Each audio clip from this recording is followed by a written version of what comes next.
Augustus Doricko, welcome to the show, man. Thanks, dude. So, weather manipulation is on everybody's mind right now, and you make it rain, so thought this would be a fascinating interview to be able to talk to somebody that knows actually what the hell's going on, hopefully. So, welcome. Yes, thank you. Something or other about it, right? I think about weather mod most minutes of most hours of most days, awake or not. It rain and snow, actually.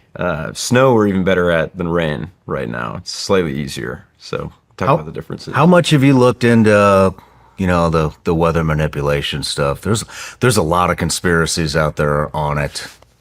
Dude, I run a weather manipulation company.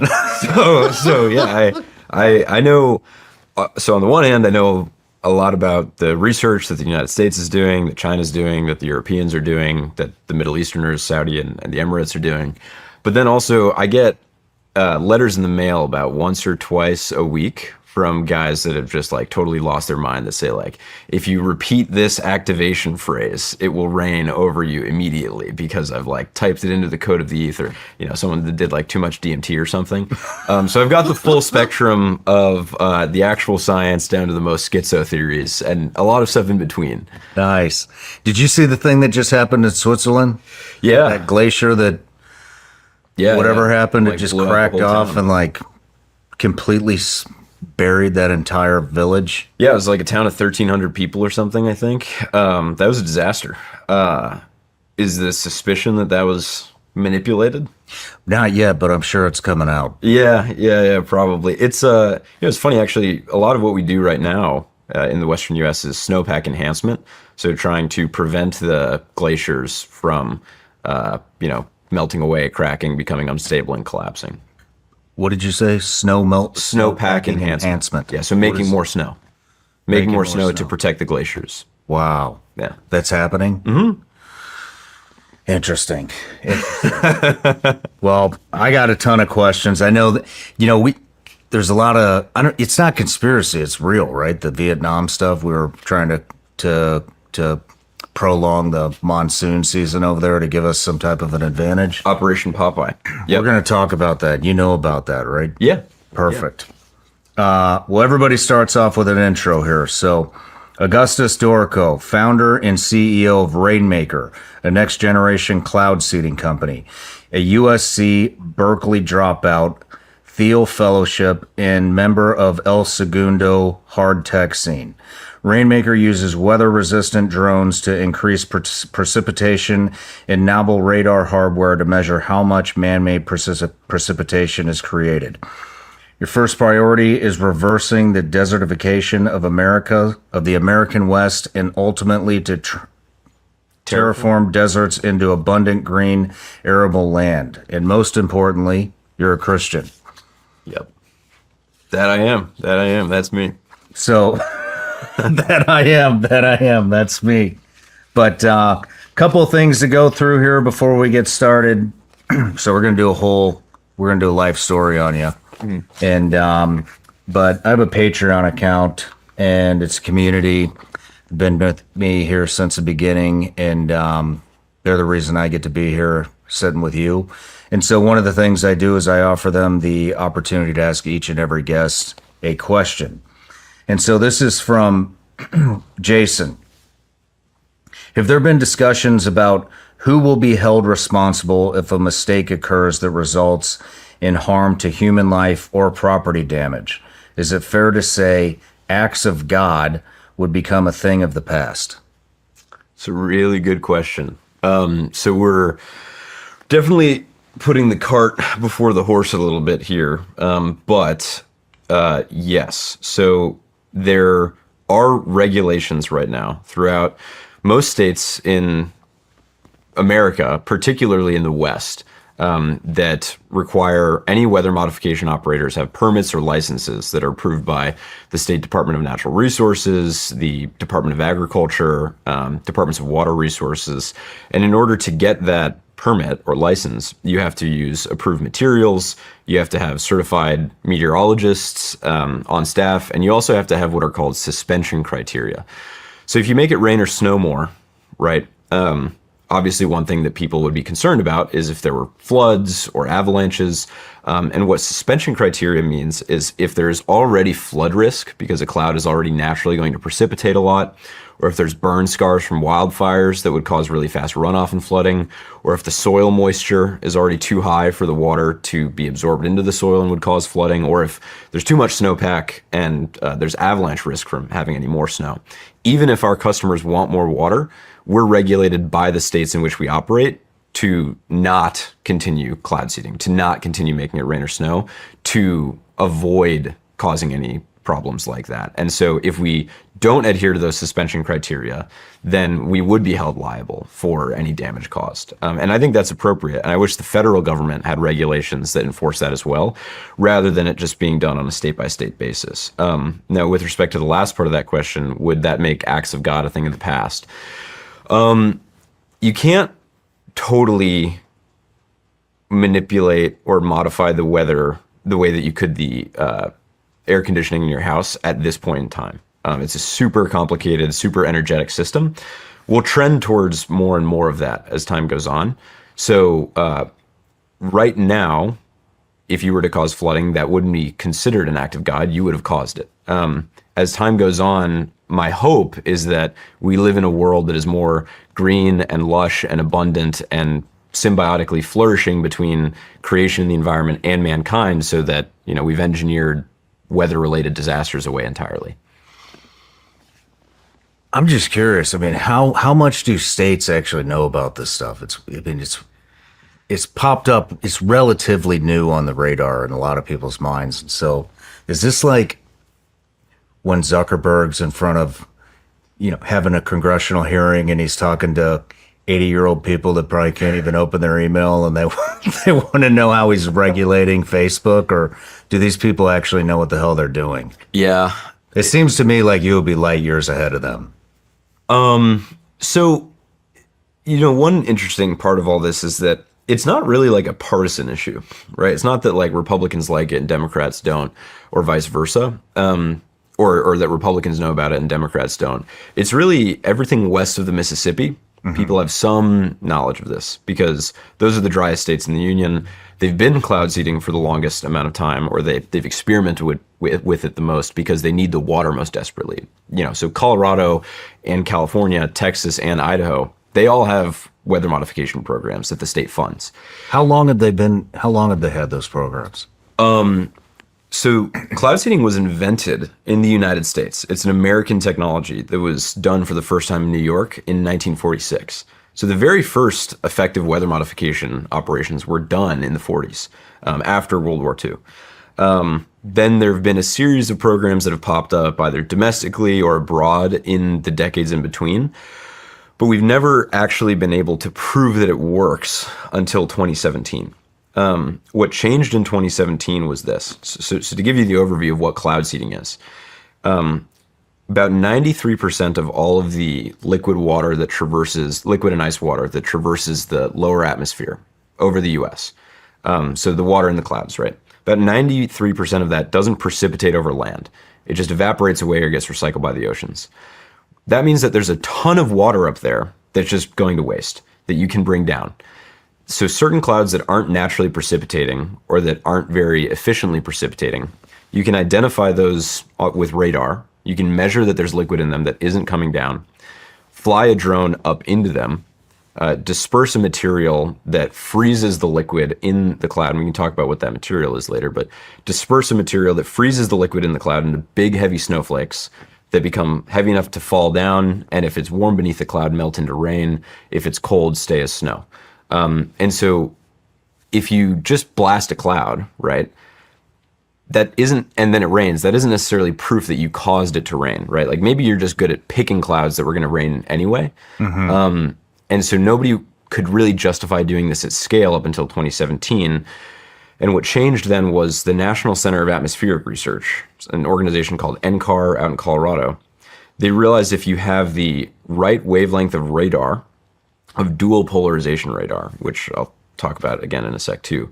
But if you have the right kind of radar and you fly in a zigzag, right, or in a circle or in your initials, and you only see precipitation on the radar in your flight track, then you can say, oh, that is definitively man-made because we flew in this zigzag or we flew in this spiral, and there's only precipitation occurring in that shape.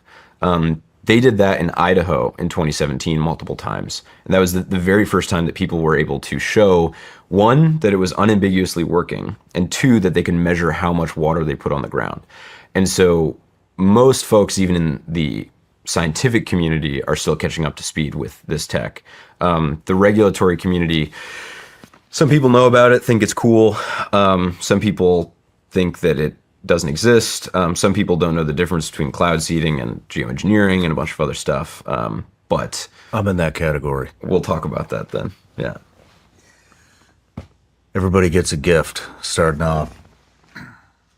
Any guesses? Vigilance Elite gummy bears made in the U.S., legal in all 50 states, at least right now until RFK gets his way. But corn syrup. Yeah, Sorry, yeah. But yeah, just a little gift here. So Thanks, man. let's move into your life story. Yeah, let's. Where'd you grow up? I grew up in Stamford, Connecticut, so little suburban town outside of New York City, and did a lot of running around on the beach and sailing, that kind of stuff growing up.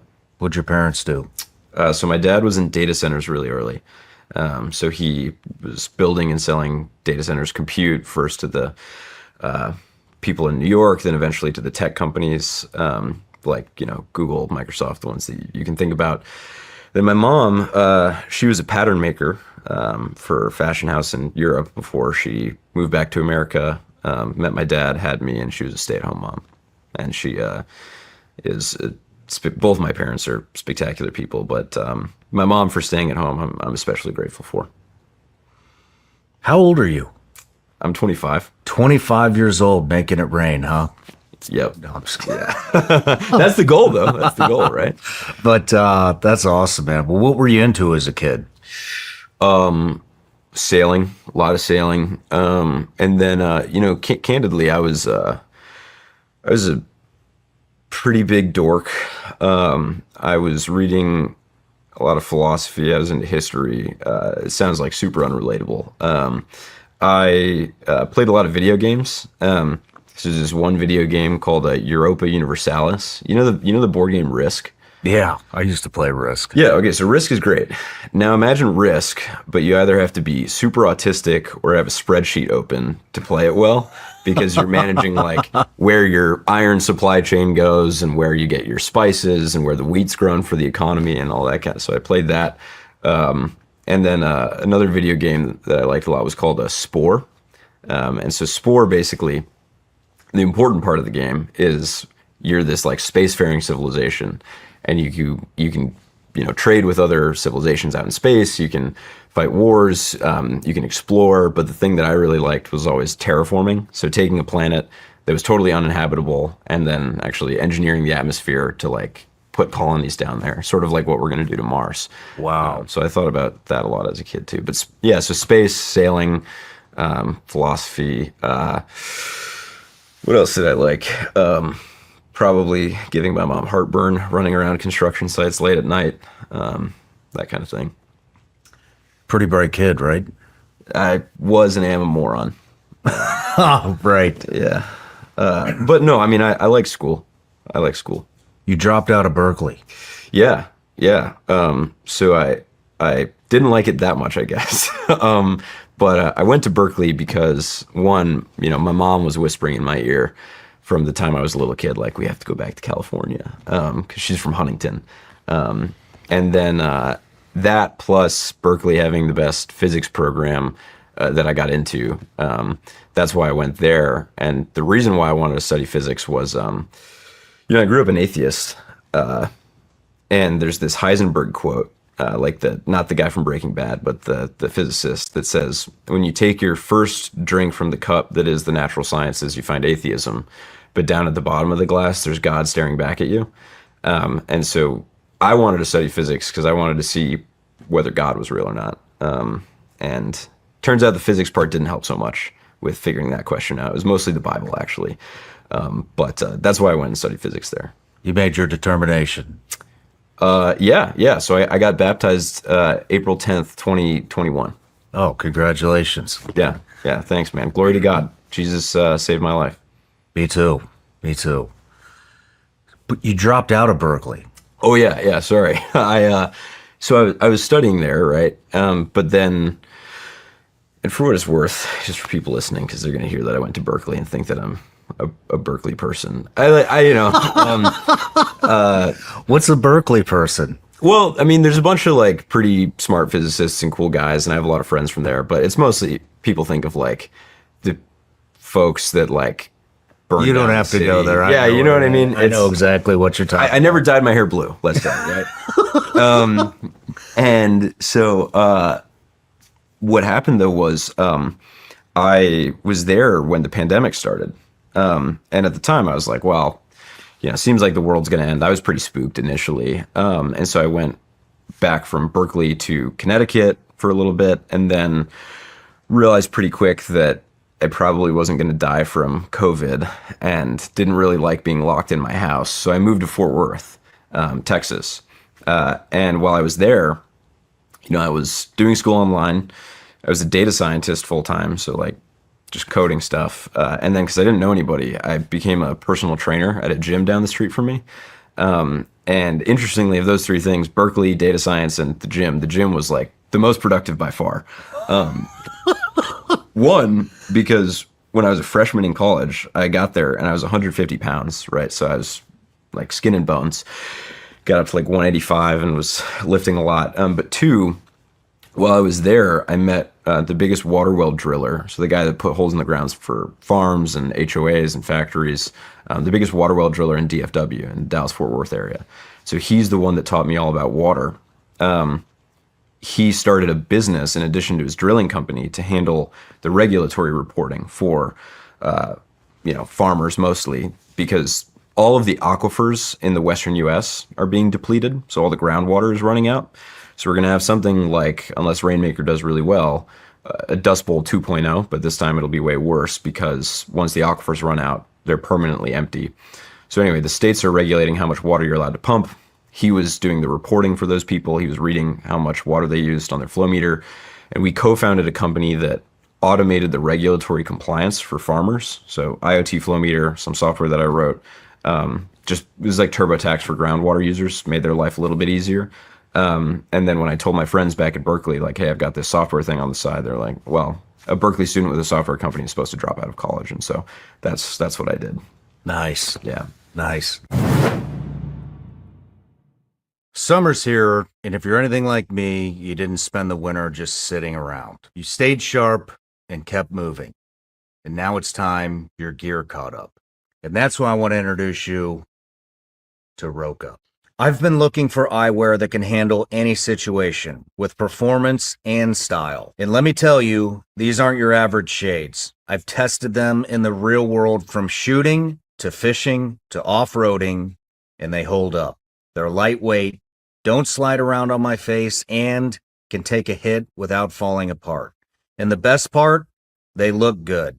They're clean and modern, no frills here, just premium eyewear that performs without compromise. That's something that I respect, and that's also why every time I head out the door, I reach for my Roka shades. Roka's based in Austin, Texas, American designed, no cut corners. The optics are crystal clear, cut through glare, and the fit stays comfortable all day long. Need a prescription? They've got you covered with both sunglasses and eyeglasses. Not only does Roka have awesome shades, they also have these that protect you against blue light. I wear these every night when I'm winding down for the day, and I still got to look at my phone or my laptop or my iPad. It just helps you wind down and get ready for bed. They are a one-stop shop for eyewear that's built to handle whatever life throws at you. Roka is the real deal. Ready to upgrade your eyewear? Check them out for yourself at roka.com and use code SRS for 20% off site-wide at checkout. That's ROKA.com. When I started this podcast, it seemed like I had to figure it out all on my own. It was overwhelming. When you're starting something new, it seems like your to-do list just keeps growing and it can overrun your entire life. Finding the right tool can be such a game changer. For millions of businesses, that tool is Shopify. Shopify is the commerce platform behind millions of businesses around the world and 10% of all e-commerce in the US, from household names to brands just getting started. I use Shopify to power my own business so I can keep bringing you Vigilance Elite gummy bears. With hundreds of ready-to-use templates, Shopify helps you build online and is packed with helpful AI tools to accelerate your content creation. And, like a marketing team, Shopify can create email and social media campaigns wherever your customers are. Shopify is your commerce expert with world-class expertise in everything from managing inventory to international shipping and beyond. If you're ready to sell, you're ready for Shopify. Turn your big business idea into with Shopify on your side. Sign up for your 1 month, $1 per month trial period and start selling today at shopify.com/SRS. Go to shopify.com/SRS. Shopify.com/SRS. How did you, so what, I mean, you met a driller. Mm-hmm. I mean, how old are you? I'm 25. No, what back then? 21. 21. So what was the interest in water? I had none. Zero. I had no interest in water. I had no interest in atmospheric science, which eventually is became the focus of my life. I just had nothing to do because I didn't have any friends there yet, and school online was a bit of a joke. How'd you meet him? At the gym, dude. You met him at the gym? Yeah, I was working out with him. So I was first, like a cashier at the front, and then started training people, and I met him through the gym manager. It was just like, hey, Augustus. Honestly, Justin was the gym owner of Procore Fitness, was the name of it. I owe him a lot because he made that introduction, and we just got to talking, and then my old co-founder, Jason is his name, great guy. He was like, well, I'll take a chance on you and start running this business with you, to handle the water stuff, the paperwork for it at least. Interesting. And then you got introduced to Peter Thiel. Yeah. Well, so I met Peter for the first time. Let's see about when that was. So I was invited to a fundraiser for Blake Masters at Peter's house in LA. And that was the first time that I met him. That was before I became a Thiel Fellow. I think that was just about as I started Rainmaker. So I sold my interest in the last company. The order of events is I moved to Los Angeles partly to grow that last company, mostly because I was dating a girl in LA. Many such cases. And then sold my interest in that company. I'll tell you about how I started Rainmaker later. And was trying to get more involved in the tech scene, was trying to raise money for my crazy idea. And For Rainmaker? For Rainmaker, yeah. And then got connected to this guy, former Navy guy, Josh Steinman. Probably seen him on Twitter. And he's the one that got me to the Blake Masters fundraiser. And that's how I met Peter, and then eventually got the Thiel Fellowship for Rainmaker. How did you get the Thiel Fellowship? So the Thiel Fellowship. Have you ever met any other Thiel Fellows?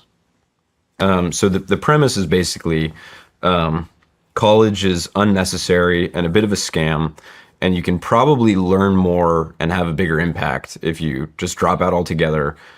Try to learn as much as you can independently and by talking to smart people and reading stuff on your own. And then, if you are an exemplary person that could have a high impact on the world, that can inspire other people to drop out of college and have a high impact, then Peter will give you a grant to, live your life, start that company.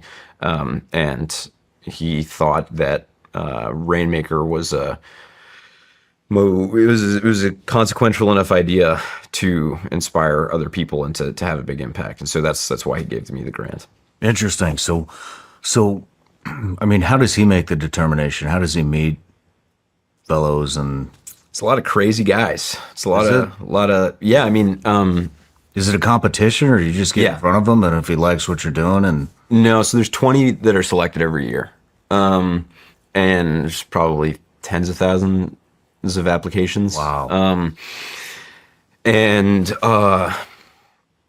it's some mix of having.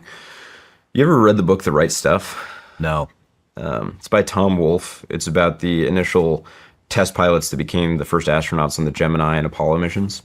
I think it's something to do with like having the right stuff, having proven that you can, proving that you're capable enough to like start and run a company.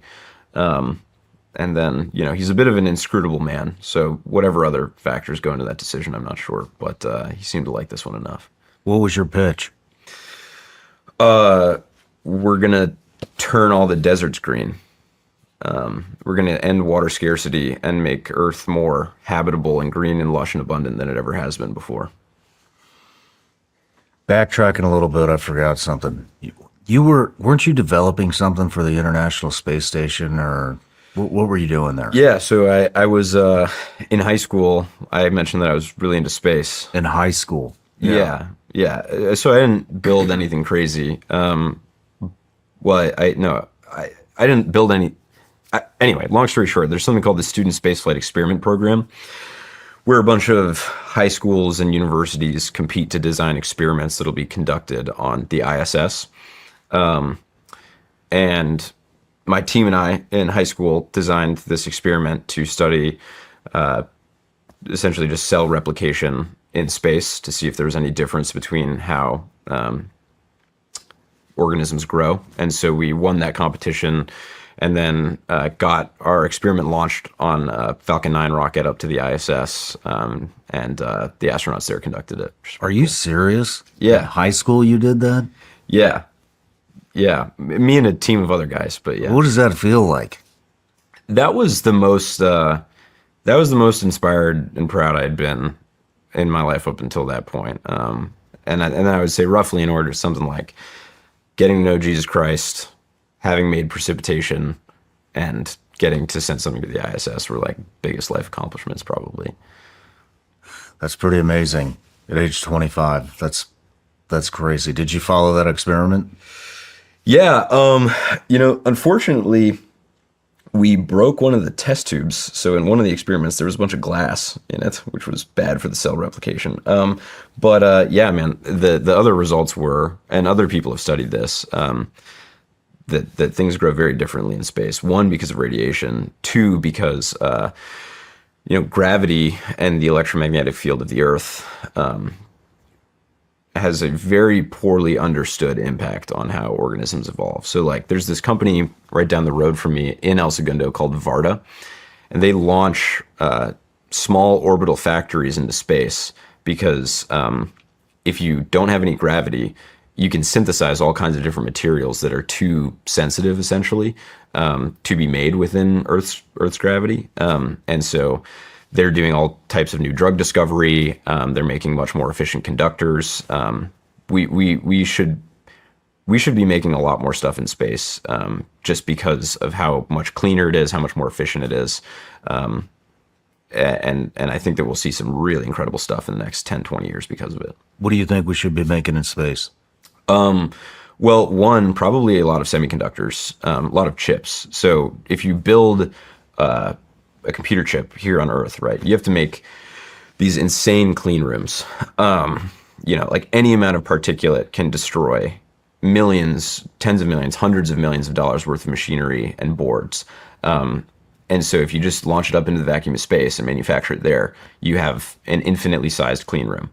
So if SpaceX makes the cost of launch cheap enough, which they're doing, then chip manufacturing will become way more efficient in space. Now, there's the inconvenience of having to get it up and down from space, obviously, but I think that'll be solved for with Starship. Otherwise, there's a bunch of different medicines that have crystalline structures that are too hard to make in gravity. And so I think we'll be able to cure a lot of diseases with medicine that we synthesize up there, too. Interesting. You think that's going to happen within the next decade? Yeah, yeah, 100%. I mean, Varda, that's the name of the company that's doing the in-space manufacturing. They've launched 3 capsules already, and their launch cadence is just increasing. So that'll definitely happen in the next decade. Interesting. Delian, actually. Delian is the name of the founder of that company. He's a Thiel Fellow as well. Man, I got to get a hold of them. That sounds interesting. All right, let's move into. I know you know about the weather manipulation stuff in Vietnam, and so, like I said, there's just so many conspiracies about weather manipulation. Was the Hawaii wildfires? Was that part of? Did that play anything into that? There's the Hurricane Helene in North Carolina. Did that play anything into that? And Milton in Florida. yeah, all these things. And so let's just start in Vietnam and what we were doing there. Yeah, so I mentioned off the jump, the first time that anybody successfully intentionally modified the weather was in 1946 in Western New York. It was this guy, Irving Langmuir, Bernard Vonnegut, and Vincent Schaefer. They were the scientists that did it. They made it snow over the Appalachians. Then, by the time that Vietnam came around, Why were they doing this? Do you have any idea? Because you ever heard the expression "dudes rock"? It's just like guys are pretty cool. Back in the 40s, we were experimenting with a lot of cool stuff: nuclear energy, weather modification, rocketry. Basically, people just believed in the future. They wanted to see a new world, right? And not like a brave new world, like a better, more American, more free, more productive, abundant one. And so, if you can modify the weather, then you can make more water for people. You can prevent flooding. You can prevent blizzards, that sort of stuff. Or at least in theory, when it becomes mature enough. What the idea was in Operation Popeye, which is what we did in Vietnam, was to extend the monsoon season, cause more precipitation over the Ho Chi Minh Trail to impede the logistics of the Viet Cong, right? So everybody knows about how we were secretly bombing Cambodia. That was a big no-no. Not as many people know about Popeye. The problem with Popeye was we did not have much in the way of satellites at the time, and we also didn't have much radar. So if you look at the reports of troops on the ground and meteorologists on the ground, they say that they were able to extend the monsoon season. But we have very, very little data to prove that, right? Like I said, it wasn't until 2017 that we really unambiguously proved that this was possible. But just for additional context for folks, the 54th Weather Reconnaissance Squadron in the Air Force, their motto was "Make mud, not war," because the idea was if you could flood out these supply chains, then you could prevent people, the Viet Cong, from getting to the lines and actually shooting bullets at people instead. So the idea was to drop rain. Interesting. Yeah. You know what's... I mean, I think a lot of these... Nobody trusts the government, and was it... I have it in my notes here. I think we went for three or 4 years of denials from the Secretary of Defense saying that we did any weather modification in Vietnam, and then a reporter actually uncovered it, and then we were like, oh yeah, we did do that. So, I mean, it would probably be better if they just said no comment rather than than lying. Yeah, we didn't do it. I mean, I get, we need to keep certain things classified, but it just creates this distrust in the government. And then now you have all these people that think we did, Well, yeah, I mean, Carolina. I don't blame people for not trusting the government, right? They haven't had a great track record in the last 5 years or so, right? But I don't trust them. Yeah. Do you trust them? No. Some people in the government I do, but writ large, not so much, right? So, like, one of the things that Rainmaker advocates for that doesn't exist right now is like more intense regulatory scrutiny from the federal government into weather modification, right? Like, technically, there's two big pieces of regulation on weather modification right now. There's all the state level stuff. So, like, state departments of natural resources will have your permitting and licensing, but then the federal government, you're required to tell NOAA. You're required to notify them if you intend to do weather modification, and you're required to report on the results of it. But it's super open-ended. and NOAA doesn't really want to touch it because most of the time they just get calls from people that say like, are you poisoning me? And like the answer is no, probably not. But they don't really like it, and there's not much regulation at the federal level, which isn't good. Like there should be more stringent reporting requirements so that people can have transparent understanding of the results. The other thing is, this is a consequence of Operation Popeye.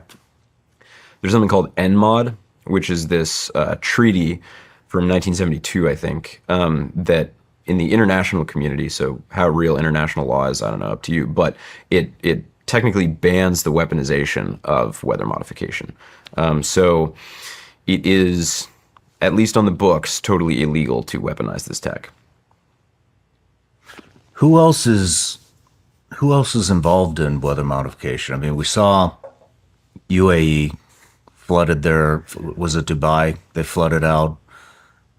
I think China's involved in it. Who else is involved in this? So the lay of the land is this, right? So first, with respect to the UAE, they do have a big weather modification program. They do want to make more water to turn their desert green, right? Because it's this arid wasteland. The system that you're referring to in April of 2024, I think, that flooded the city, that was going to flood Dubai naturally, whether they cloud seeded or not.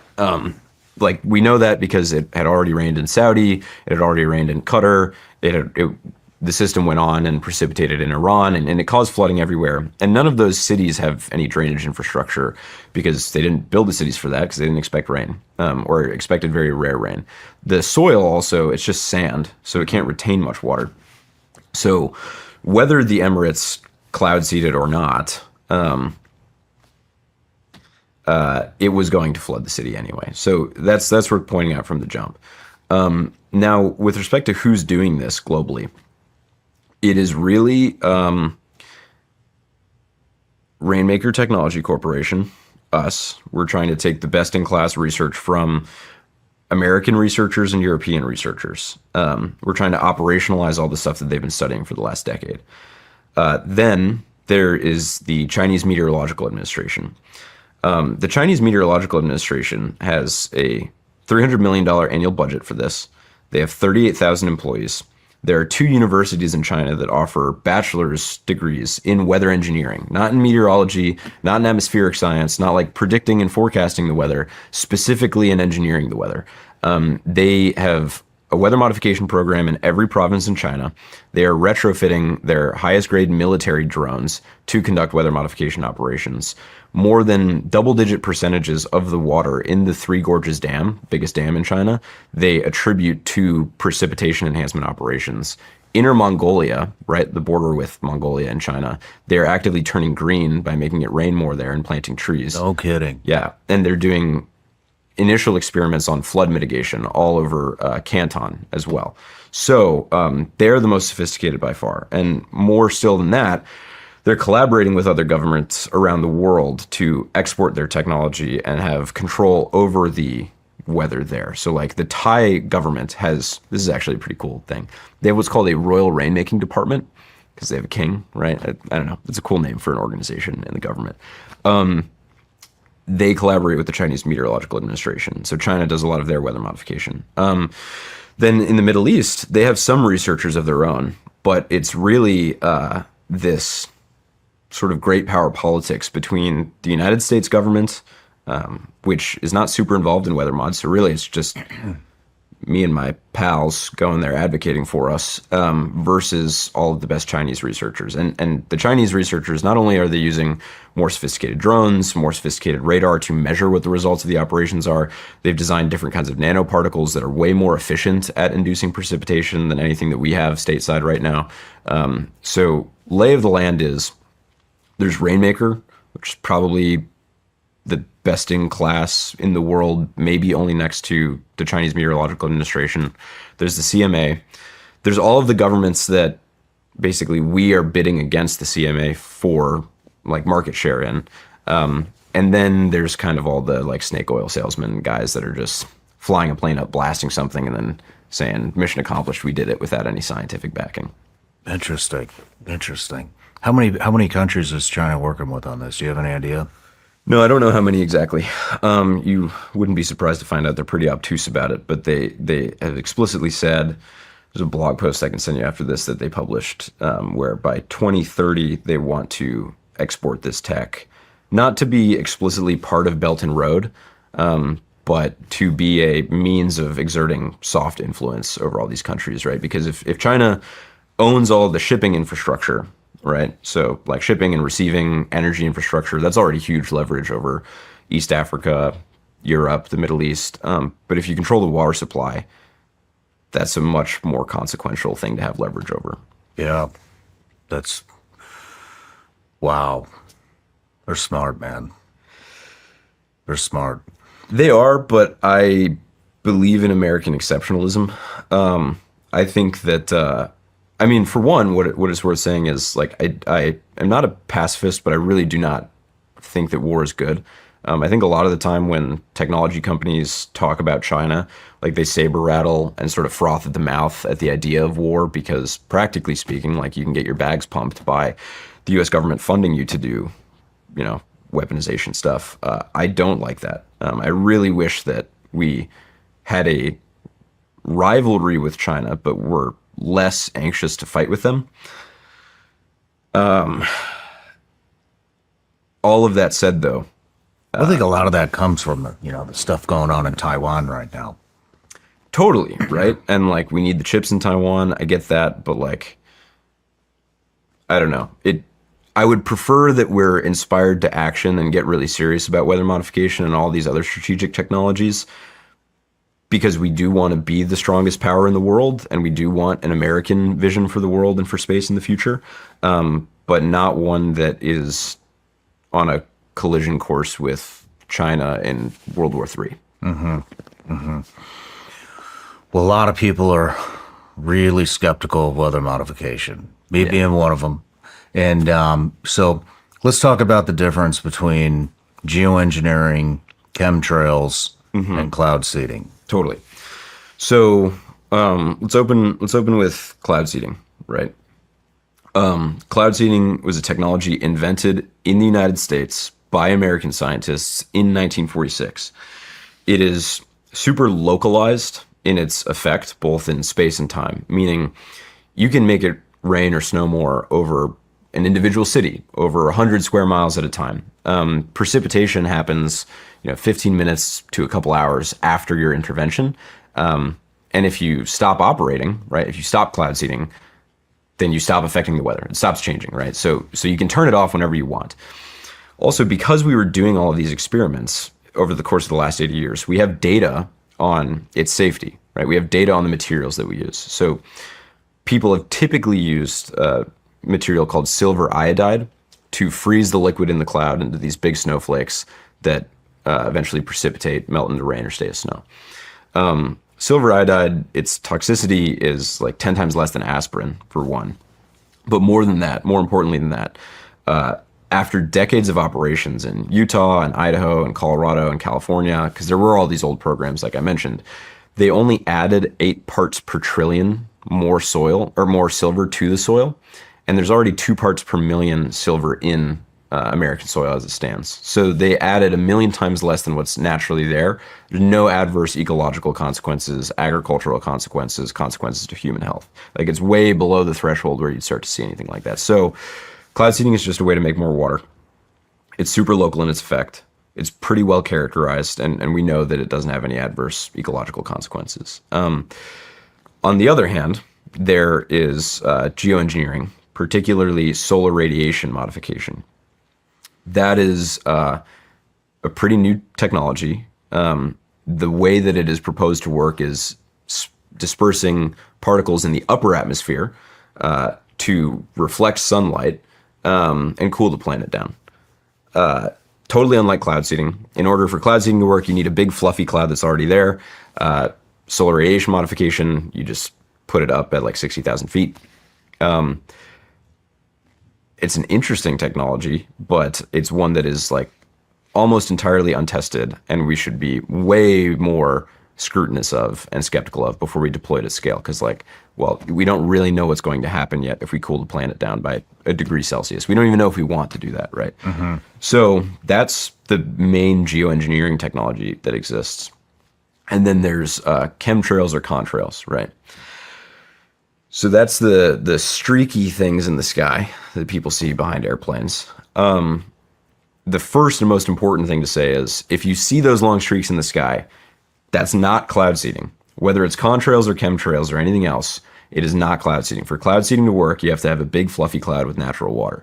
Those long streaky things, they can't make rain. They don't turn into big puffier clouds that eventually make rain. That doesn't have to do with weather modification. There are such a thing as contrails, right? So the turbulence from planes and the vapor from the jet engines will freeze behind the plane, and that'll turn into condensation. What people have suggested to be chemtrails are like the nefarious addition of either some sort of neurotoxin or goodness knows what to those contrails to poison people. I have not yet seen enough compelling evidence to believe that that's happening. Have you seen any evidence? Here's what is the most compelling point of information that I'm not like totally over the line on. There are different additives in jet fuel for efficiency. There's different residues or impurities in jet fuel that can end up in condensation that probably wouldn't be healthy to eat hand over fist, but is probably way too diffuse to cause any sort of serious toxicity. So like really no. And I say that as a guy that like would want to know about it and talks to people about it all the time. Solar radiation modification, yes, people are doing that. There is a ton of evidence for that. Like we know lots of people that are doing that. But chemtrails themselves, like I guess a question for you would be, if that was happening, who would be doing it and why would they be doing it? Yeah, I think about that all the time. I have no idea, but I do look out and I see it all, and I'm like, well, that probably is not good. but that's about the extent of it. I don't know why they would be doing it, but I don't know why they do a lot of things. Well, okay, fair enough, right? One interesting thing about condensation trails, because we do know what those are, is they actually do have an effect on the weather to some extent. In that, like, you're essentially making this blanket, right, in the atmosphere around like 30,000 feet. And so if you create a condensation trail in the morning, then you are de facto blocking some of the sunlight from getting down to the earth and warming the planet up. So you can sort of locally cool things down if you create a condensation trail at night. And on the flip side, if you create condensation trails at the end of the day, like right before sunset, the blanket sort of acts as an insulator. So it keeps more of the infrared in. So it keeps things warmer locally beneath where they are if you make a lot of them. So like maybe there's some reason to do that. But, like I love the idea of getting microplastics out of the water and having, about how like birth control's in all water now? I didn't know that. Yeah. So What? Yeah, there's a bunch of stuff that's poisoning us that we should be like really concerned about right now. So There's birth control in the water. yeah. So right now, lots of women use hormonal birth control, right? And then we recycle a lot of that water. We don't actively filter out for the hormones that are in it. And so when that gets recycled, it gets put back in the water supply, and then dudes end up drinking it too. So one, Alex Jones was right about the atrazine and what it does to frogs. Two, there's a bunch of other stuff that's probably androgenizing us that's not good. So like, are there a lot of toxins in our environment? Yeah, totally. I would prefer that we focus like making America healthy again on getting rid of those things that we do know exist, rather than like speculating about the World Economic Forum like spraying mind control viruses over us or something. If nothing nefarious is going on with the chem and contrails, why do you think all these states are making it illegal. I mean, I know Tennessee just did it, I think maybe a year or 2 years ago. Year ago, yeah. Yeah. So Tennessee did it a year ago. Florida did it just this year. It's actually a class 2 felony in Florida now. So I would go to prison for 5 years if I conducted business in Tennessee, in Florida. The reason, I think the reason why they're doing it is, well, first of all, the Western states aren't doing this. They're not doing it because they're so desperate for water that they're seriously willing to hear out the case for cloud seeding, right? Like Montana proposed legislation to ban all weather modification and geoengineering. They still banned geoengineering, but they carved out cloud seeding because they know it'll be good for their cattle and for their farms and for their municipal water supplies and for their aquifers. Texas did the same thing. The eastern states, you know, most people think of them as pretty wet. Like you don't need a ton of water, but actually Florida sometimes doesn't have enough. Like 30,000 acres of Miami-Dade County burnt down in April from wildfire because there was a drought. The cattlemen and the orange orchards don't have enough water there either. So like sometimes actually even in the wetter states, they do need it, but they don't feel the pain as acutely of water scarcity as the West. So it is basically people rightfully not trusting the government and thinking that something fishy is going on. Nobody knowing what cloud seeding is or the difference between cloud seeding chemtrails and solar radiation modification and thinking, holy smokes, any of this would be really consequential. We should just ban it so that nothing goes wrong, and sort of take like the brute force blunt approach to it and not reaping any of the rewards of what cloud seeding could offer. And then, you know, RFK said that like chemtrails should be a crime for which people should be arrested. So he definitely catalyzed a lot of that too. And also like last thing, I think Rainmaker made enough of a splash in like 2023, 2024 to confirm to people that weather modification was real and it was measurable and we know it's happening. So we put enough information out there to tell people it was happening and probably actually scare them because we didn't give them enough context and reiterate the point enough. And so that's the origin of these bans, I think. And then Dubai flooding was a horrible look as well. How many states have banned it? So 31 states proposed legislation to ban 31 states. Yeah. Me and my team have been to most of them. The only states that have banned it are Tennessee and Florida.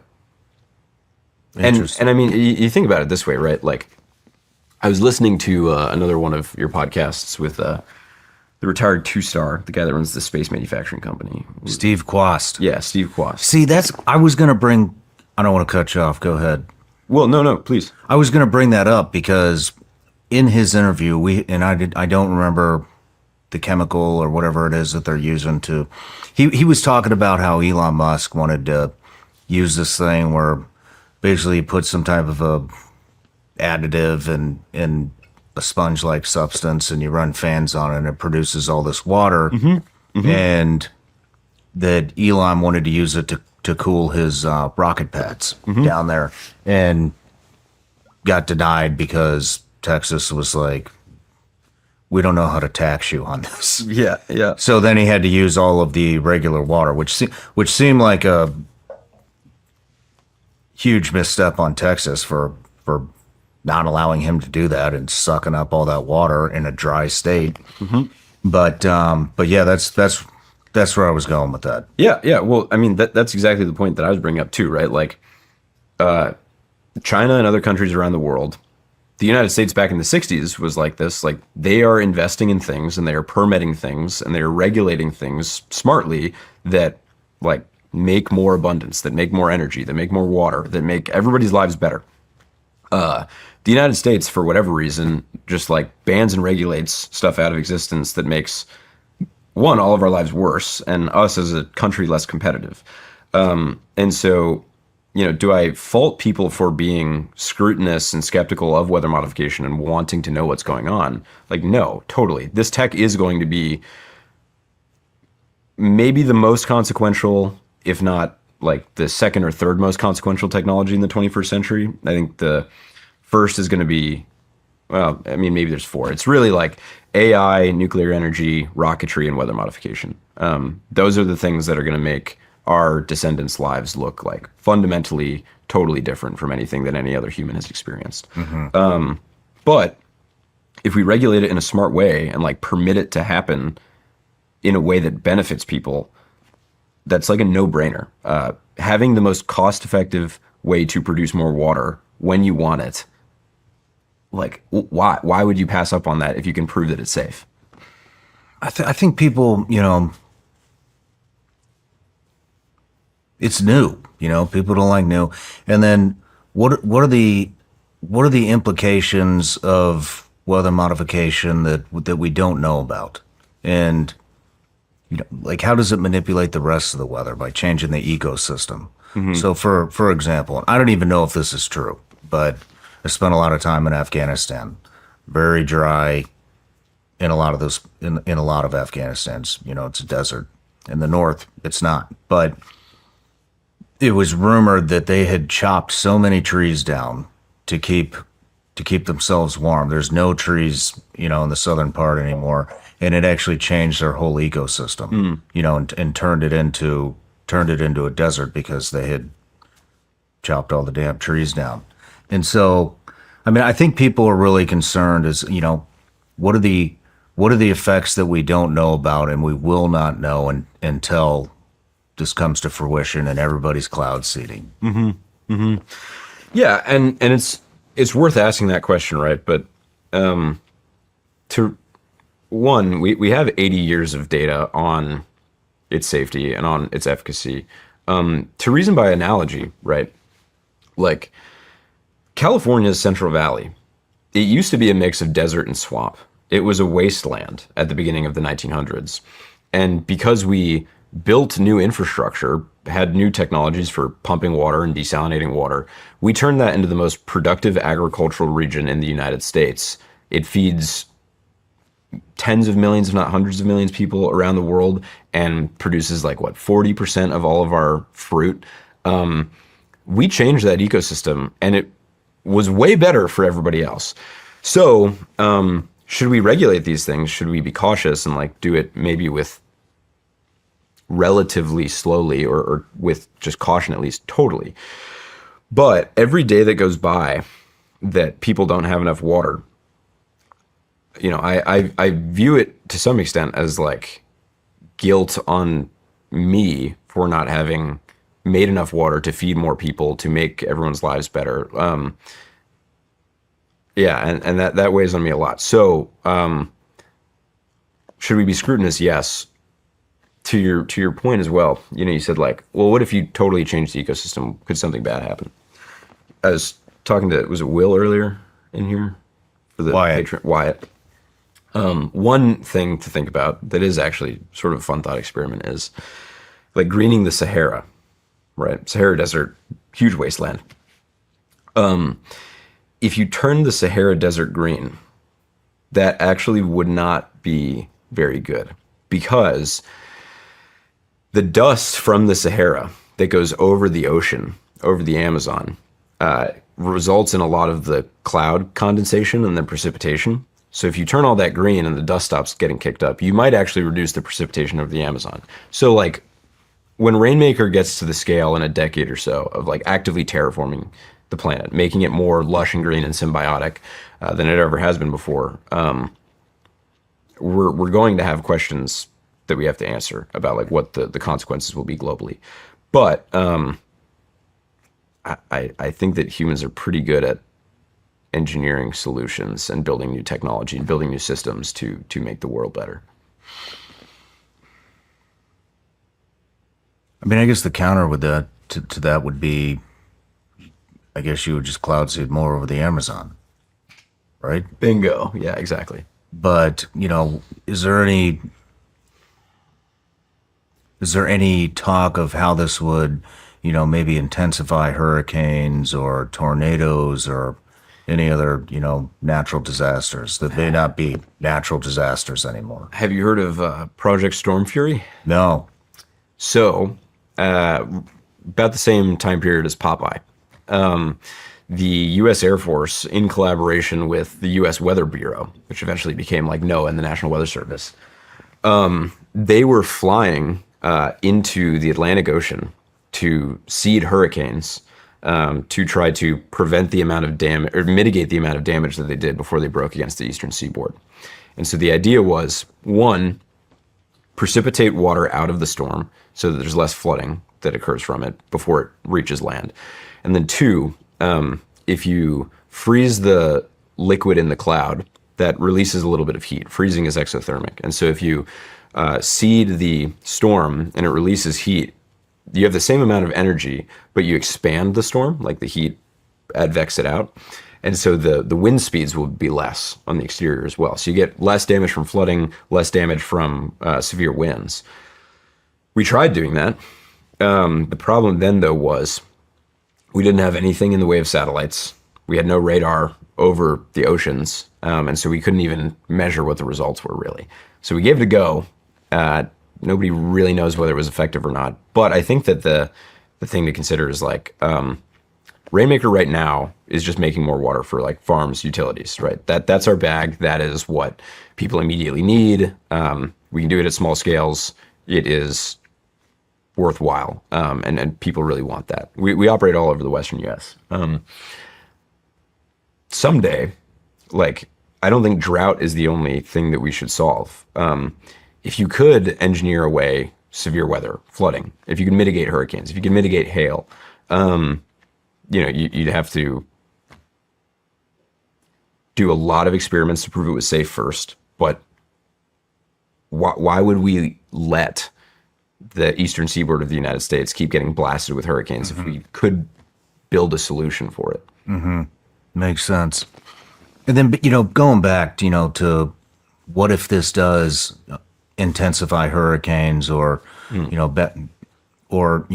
take the rain away from the Amazon and create a drought. I mean, once it's happened, I guess what I'm saying is how many people would pay the price, by making the Sahara green, takes the dust down, eliminates the rain in the Amazon. Then we got to figure something out immediately because it's going to affect all those people. No, we wouldn't, because it would take decades to make the Sahara green.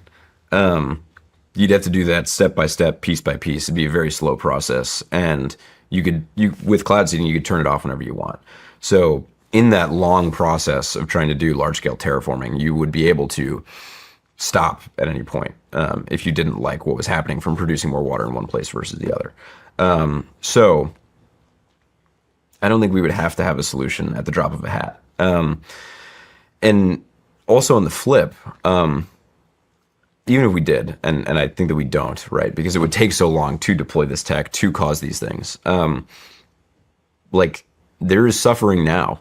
There's $140 billion in damage done by hurricanes every year in the U.S. There's hundreds of billions of dollars in crop failures every year in the U.S. from lack of water.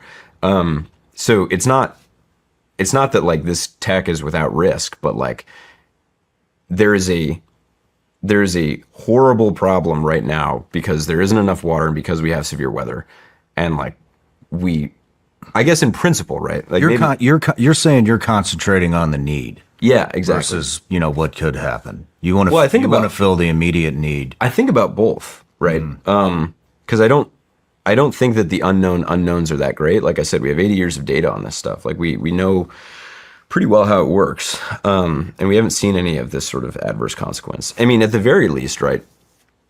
We have less and less water every year in the American West than we did before.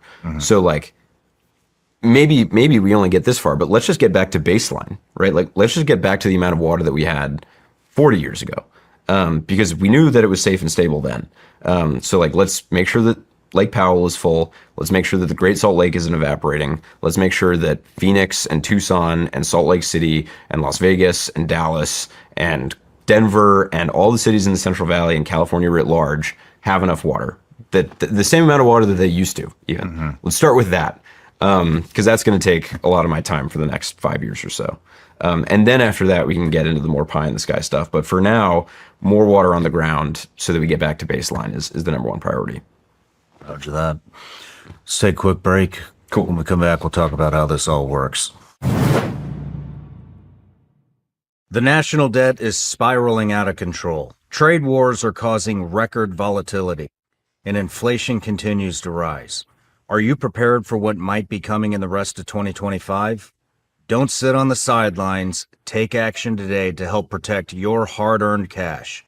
You can even do this tax and penalty-free. Call today at 855-936-GOLD or visit shawnryanshow.com.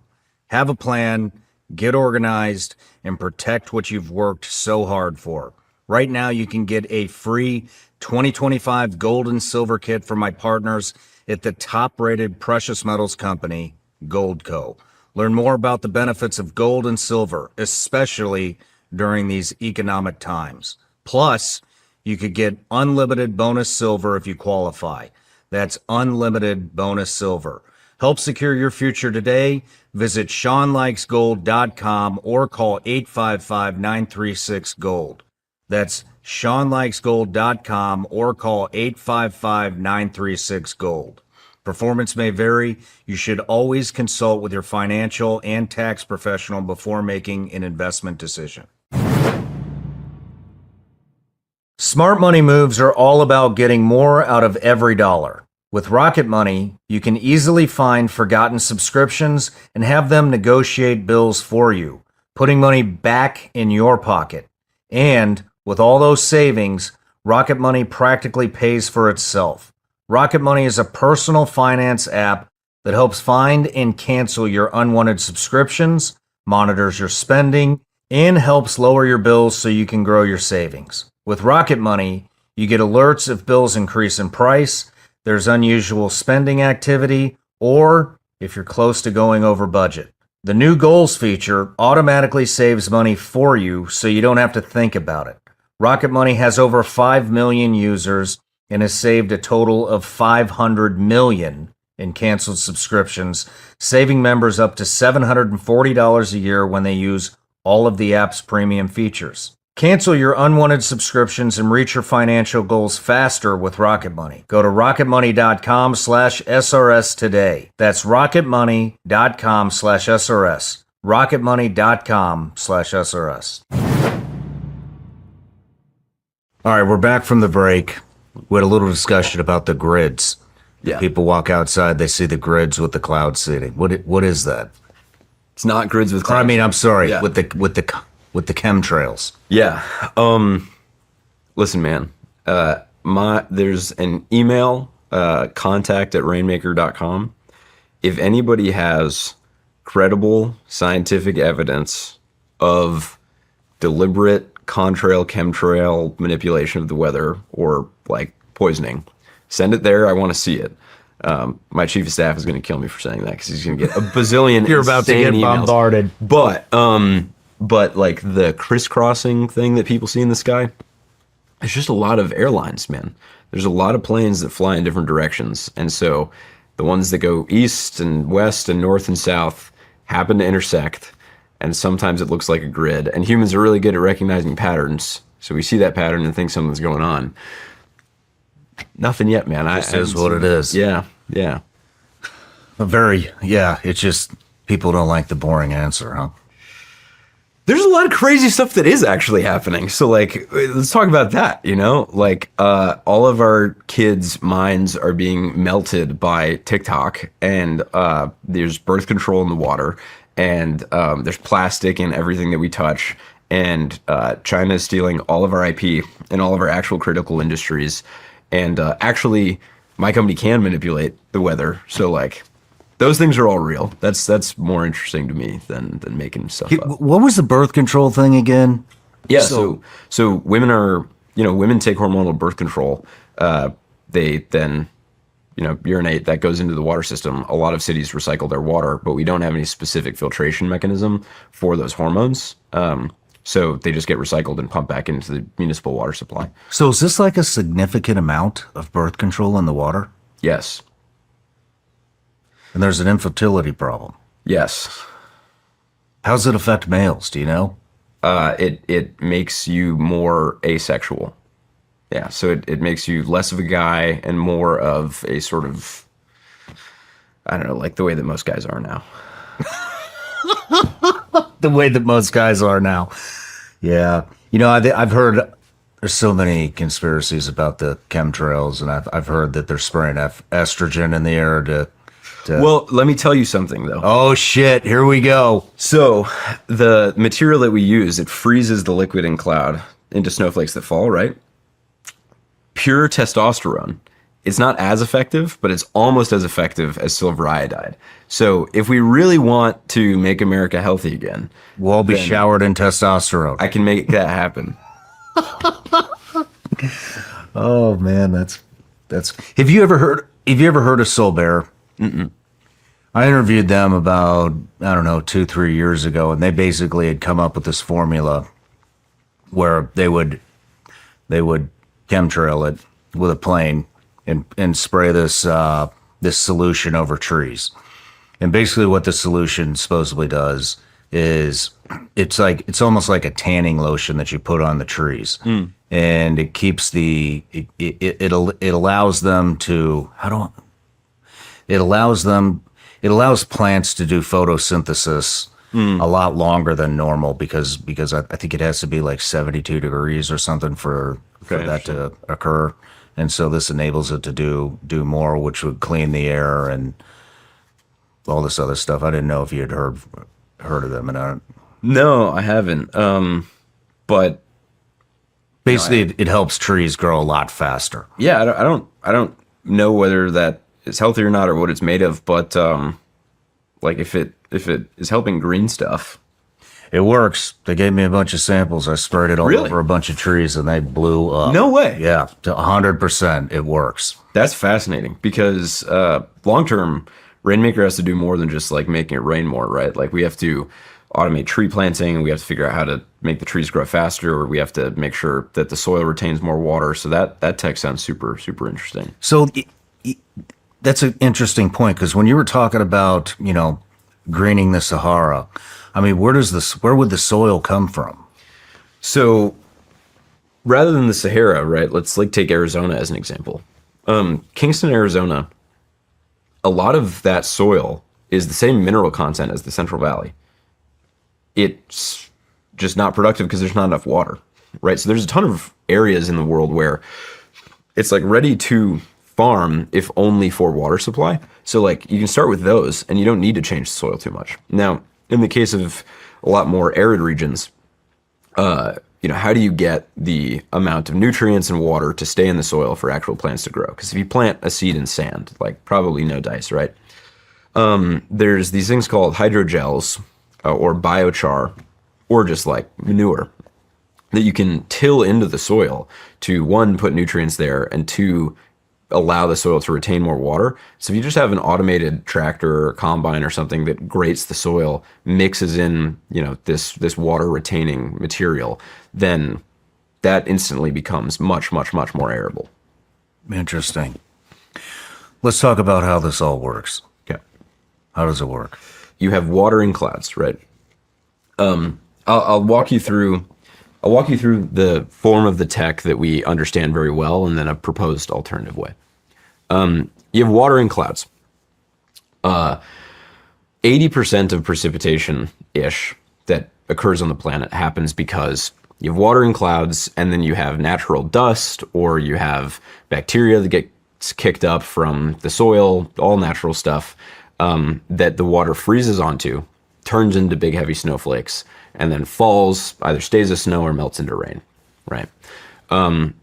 Rainmaker and cloud seeding mimics this natural process where you have water in the clouds, but the droplets aren't big enough and heavy enough to naturally precipitate. If you put material in the cloud that has a crystal structure similar to ice, then the water will freeze onto it, grow into those big snowflakes, and fall. That's sort of like the high level, but the system that Rainmaker uses has a few other important components. So first of all, you have to be able to detect whether a cloud has enough liquid, because if the cloud is mostly ice, then you can't freeze much more. But we use radar to measure how much liquid is in the cloud. The way that we do that is one wave of the radar moves vertically, right? And then the other is oriented horizontally. So you get the amount of the beam that is reflected in both directions. And so if you have a about an equal amount of the horizontal and vertical beam reflected, then you have a spherical target. So it's probably a water drop, right? If you get more of one versus the other, then it's probably more oblong and like a snowflake or like an ice crystal. So we can use the radar to measure where the liquid water is in the cloud. If we find that, then we'll launch our drones up into it. The drones that we've built are the only ones in NATO that are under 55 pounds that can survive in severe icing conditions. This is really cold water, right? So we have these resistors inlaid onto the vehicle that melt the ice off as it accretes onto the drone. So you find the water with the radar, you fly your drone up into these conditions, hope that it survives. You disperse the material. So we have this aerosol dispersion system that basically just emits individual particles that the water freezes onto. And then with the same radar you found the water with, you can now see it freezing, growing into bigger snowflakes, and then eventually bigger drops, and measure how much precipitates downwind. So you're essentially introducing some type of an agent that has weight to it, and that's pulling the water down. You're introducing an agent that the water freezes onto, and then it's just the weight of the water that pulls it down. So for every pound of this that you put up, you get in excess of 40 million pounds down on the ground. 40 million pounds of water. 40 million. Wow. Yeah. How many drones does it take to do this? Like 3. That's it? So what we do is we juggle them. So one drone will go up. Once that reaches altitude, the next drone will go up. The first drone, after dispersing its full payload, will come down, and you'll just cycle that as long as the conditions persist. So sometimes that means, you're out there for 2 hours. Our forward operations specialists, though, it's a lot of former vets, National Forest Service guys, oil roughnecks, people that are willing just to live out on a mountain for 9 months at a time. Speaking of which, apply to rainmaker.com/careers to become a forward operations specialist, because we need like 50 dudes in the next 3 months. But they can stay out there for like 4 days at a time, just taking shifts, operating day and night. Because you can have an atmospheric river that will last for days. How big of a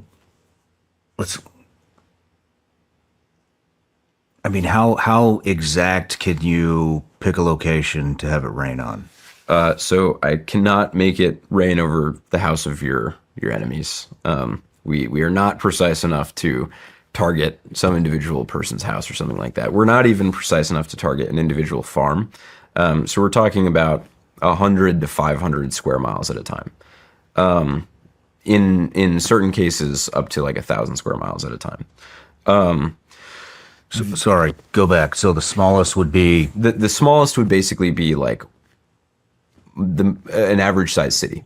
okay. An average size city, the watershed of a hydroelectric dam, something like that. So the smallest would be that sort of scale, like municipal sizes. Let's talk about the first time you did this. Yeah. Where you made it rain. Yep. Just walk me through that scenario. That experience. Well, I'll tell you, first of all, we failed way more times before we actually accomplished it. We crashed a lot of drones.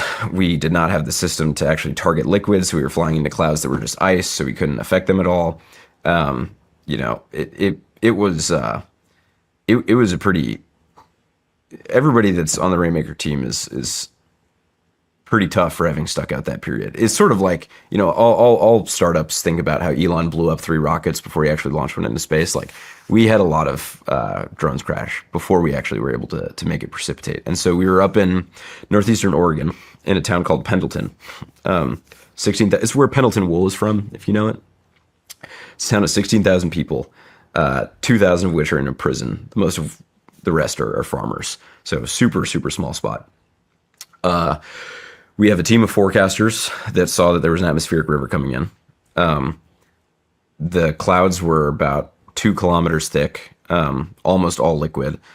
We were able to, finally get the radar system functional enough to measure that water, and then launch weather balloons to take in-cloud measurements of the water there.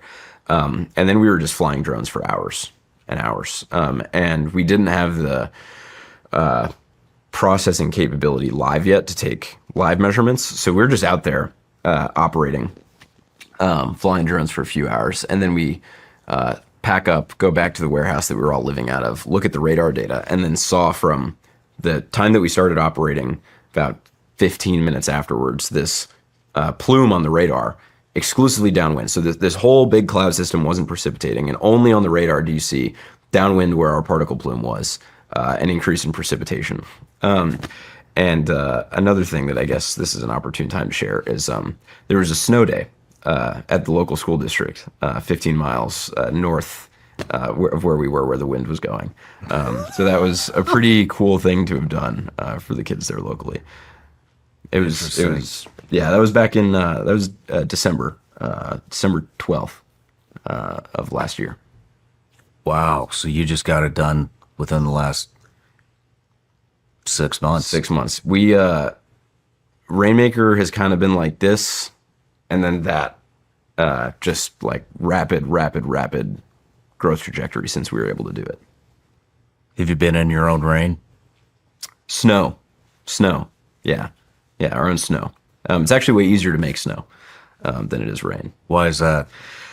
So you know how the material freezes the liquid in the cloud? Mm-hmm. That means that the cloud has to be cold enough for you to freeze it in the first place, which generally means that it's cold beneath the cloud too. Now, with respect to rain, we're operating in Utah, Colorado, Oregon, California, and Texas. It's all rain in Texas, so we've been in our own rain there. Out in West Texas and the Trans-Pecos, the Panhandle, that's been pretty cool. Yeah, that's got to be pretty. It's got to be a weird feeling, knowing that that's your rain. Like I said, that's the second most important thing that I've ever done in my life. What is the agent?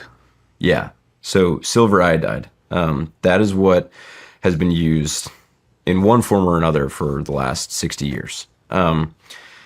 Its crystal structure is almost identical to ice. So that plus a couple other material properties make the water freeze onto it very well. We use so little of it, about 50 grams per 100,000 plus acres, that there's no accumulation, no measurable or consequential accumulation in the soil for humans or for farms or for ecosystems. All that being said, though, well, actually, the first point is most cloud seeding operations in the past have used flares. So they'll burn a flare that aerosolizes the silver iodide. But in the flare, there's a bunch of other junk materials, right? People get concerned about aluminum or stuff like that in the flares. So we don't use that because we don't want any additional additives beyond what is explicitly and exclusively for rainmaking. So our aerosol dispersion system just uses silver iodide. Something that we're working on right now is totally organic material found in American soil that is biodegradable, that is more effective and actually costs less per gram than silver iodide. We have a bunch of lab testing to do before we roll that out to the field, and then we need to do all of the regulatory permissions with the EPA and otherwise. But silver iodide is what we've used for the last 7 months. When do you think you'll introduce the other agent? January 2026. Coming up, another 6 months. Nice. Let's talk about, some of the benefits of this, other than the obvious. What are some of the other benefits that this could bring to the world? We'll start just with precipitation enhancement, making it rain and snow more, right? First of all, it's going to it already is preventing farms from running dry, right? So farms that need more water, we can produce more water for. All of the aquifers, I said at the very beginning of our discussion, in the American West are running out. And so once those aquifers run out, not only are they empty, which is bad because we can't pump more, but also because there's less pressure in the aquifer, the sediment will compress, and then you lose storage capacity permanently. So the longer there's not enough water in there, the less you can store in the future. So making it rain and snow more so that more water percolates into the aquifer, that is also super important so that we have storage capacity in the future. Hydroelectric, right? It's clean, stable baseload power. I think that eventually nuclear is going to be like the primary way that we produce energy. But while we're getting towards that, making sure that there's as much water flowing through our rivers as possible so that we have as much clean hydroelectric energy, that's a huge one. And then also data centers and manufacturing facilities and specifically chip plants that use a lot of water, like Google Cloud Compute uses 25% of all of the water in northeastern Oregon. Yeah. So in the northeastern quarter of the state, they use a quarter of all the water, and it's all farmland, right? So you would think that the farmers would use like 99%, but Google uses a ton. So if we want to keep using the internet, and if we want to invest in AI, then we need to produce more water as well. Is there a timeline on when these aquifers will be depleted? Somewhere between the 2040s and 2070s. So not long. No. And we're not reversing the trend right now. We're slowing it down, but it's still being drawn down. Interestingly enough, Nebraska and Orange County are the two places in the U.S. that have great aquifers. Unfortunately, Orange County's aquifer is full of plastic, and Nebraska's aquifer is full of, pesticides.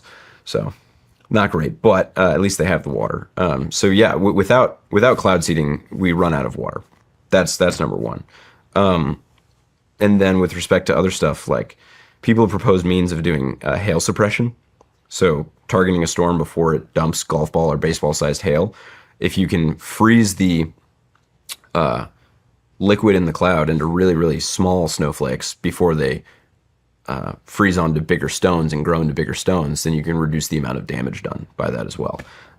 That's another huge application that I think about. Interesting. What about wildfires? This is a very, I live in Los Angeles. It's a very near and dear thing to my heart. When there is a wildfire raging, right, generally the heat from that will dry up the atmosphere above it. You very rarely get enough clouds over a wildfire to conduct cloud seeding, to make it rain directly over the fire. So can you actively stop a wildfire with this? Not in most cases, which is unfortunate. However, in the months preceding the LA fires, there were tons of clouds that could have precipitated, that didn't precipitate. And because they didn't rain, the ground became drier and drier and drier and created more fuel that fed those fires. And so for wildfire prevention, cloud seeding is absolutely something that you can do. And an interesting part about that is, desalination is one way to make water.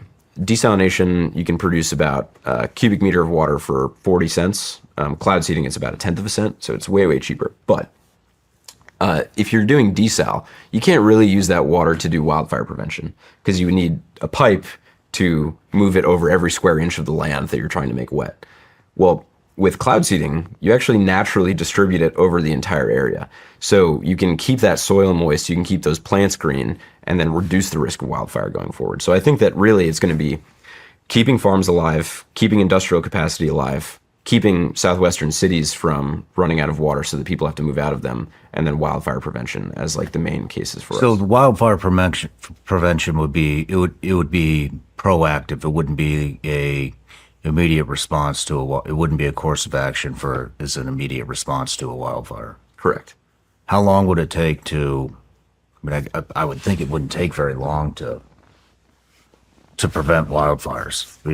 Dude, you get precipitation like 15 to 45 minutes after you start seeding. 15 to 45 minutes? Yeah, it is super, super fast, provided you have the liquid in the cloud. But yeah, it's super straightforward. You can see the effect of it in real time. Do you have an idea of how much it's actually going to rain? Yeah. So what I'm getting at is preventing flooding and... it's funny when people say like they're making hurricanes or something, right? Because it's like, we can do like less than an inch of rain or snow right now, given the tech. And sometimes it's like less than a centimeter, right? So it is a lot of water over a large area taken in that context, especially if you keep operating for a long time. But like you cannot make it dump, or at least we don't know how to make it dump yet. Then you can also make some inference about like, well, depending on how much water is in the cloud, you can make some projections about how much it'll rain as well. And so if you do, it also sounds like you're prematurely getting a cloud to rain. And so if you enhance it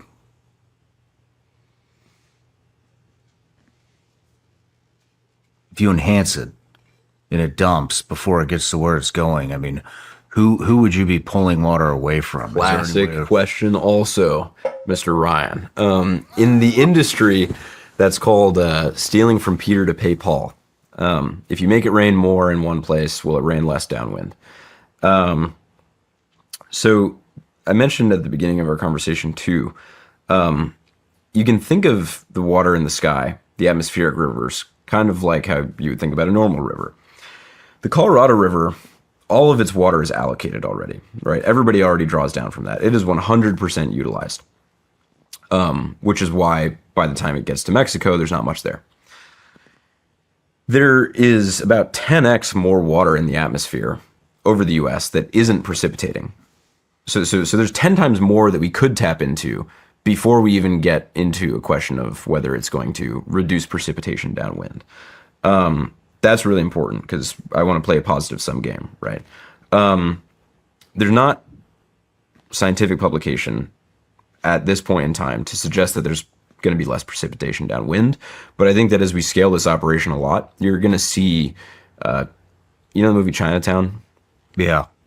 You're going to see people fighting over cloud water rights for sure. I think we're probably like 3 to 5 years away from that. But at some point, people will have to start thinking about, hopefully the federal government, how to distribute that water appropriately. For the time being, it's exclusively positive sum, more water than what would come down otherwise. What other questions should I be asking you? Yeah. Can you prevent flooding, right? Can you make a system precipitate less? You heard about the 2008 Olympic Games in China? Mm-hmm. So they did cloud seeding in the preceding days to precipitate all the water out locally so that you had sunshine during the games itself. They also are seeding some clouds to make the droplet sizes smaller so that they're less likely to rain.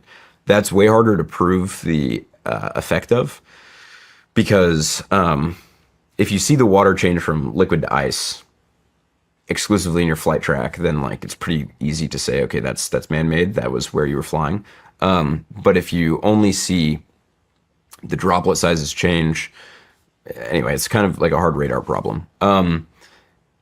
Indonesia, though, India, China, they're all spending a lot of money on researching how to make it rain less to prevent flooding too. So that's another domain that matters. Where are you starting with your company? Are you starting with, geographically or technologically?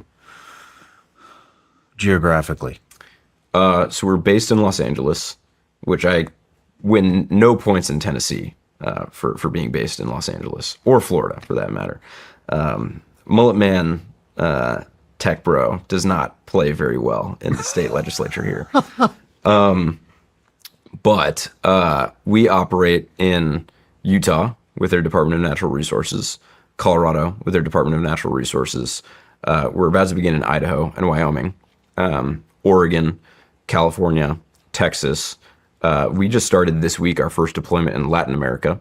So we're down in Tierra del Fuego, Argentina, and then one country in the Middle East. That's where we are right now.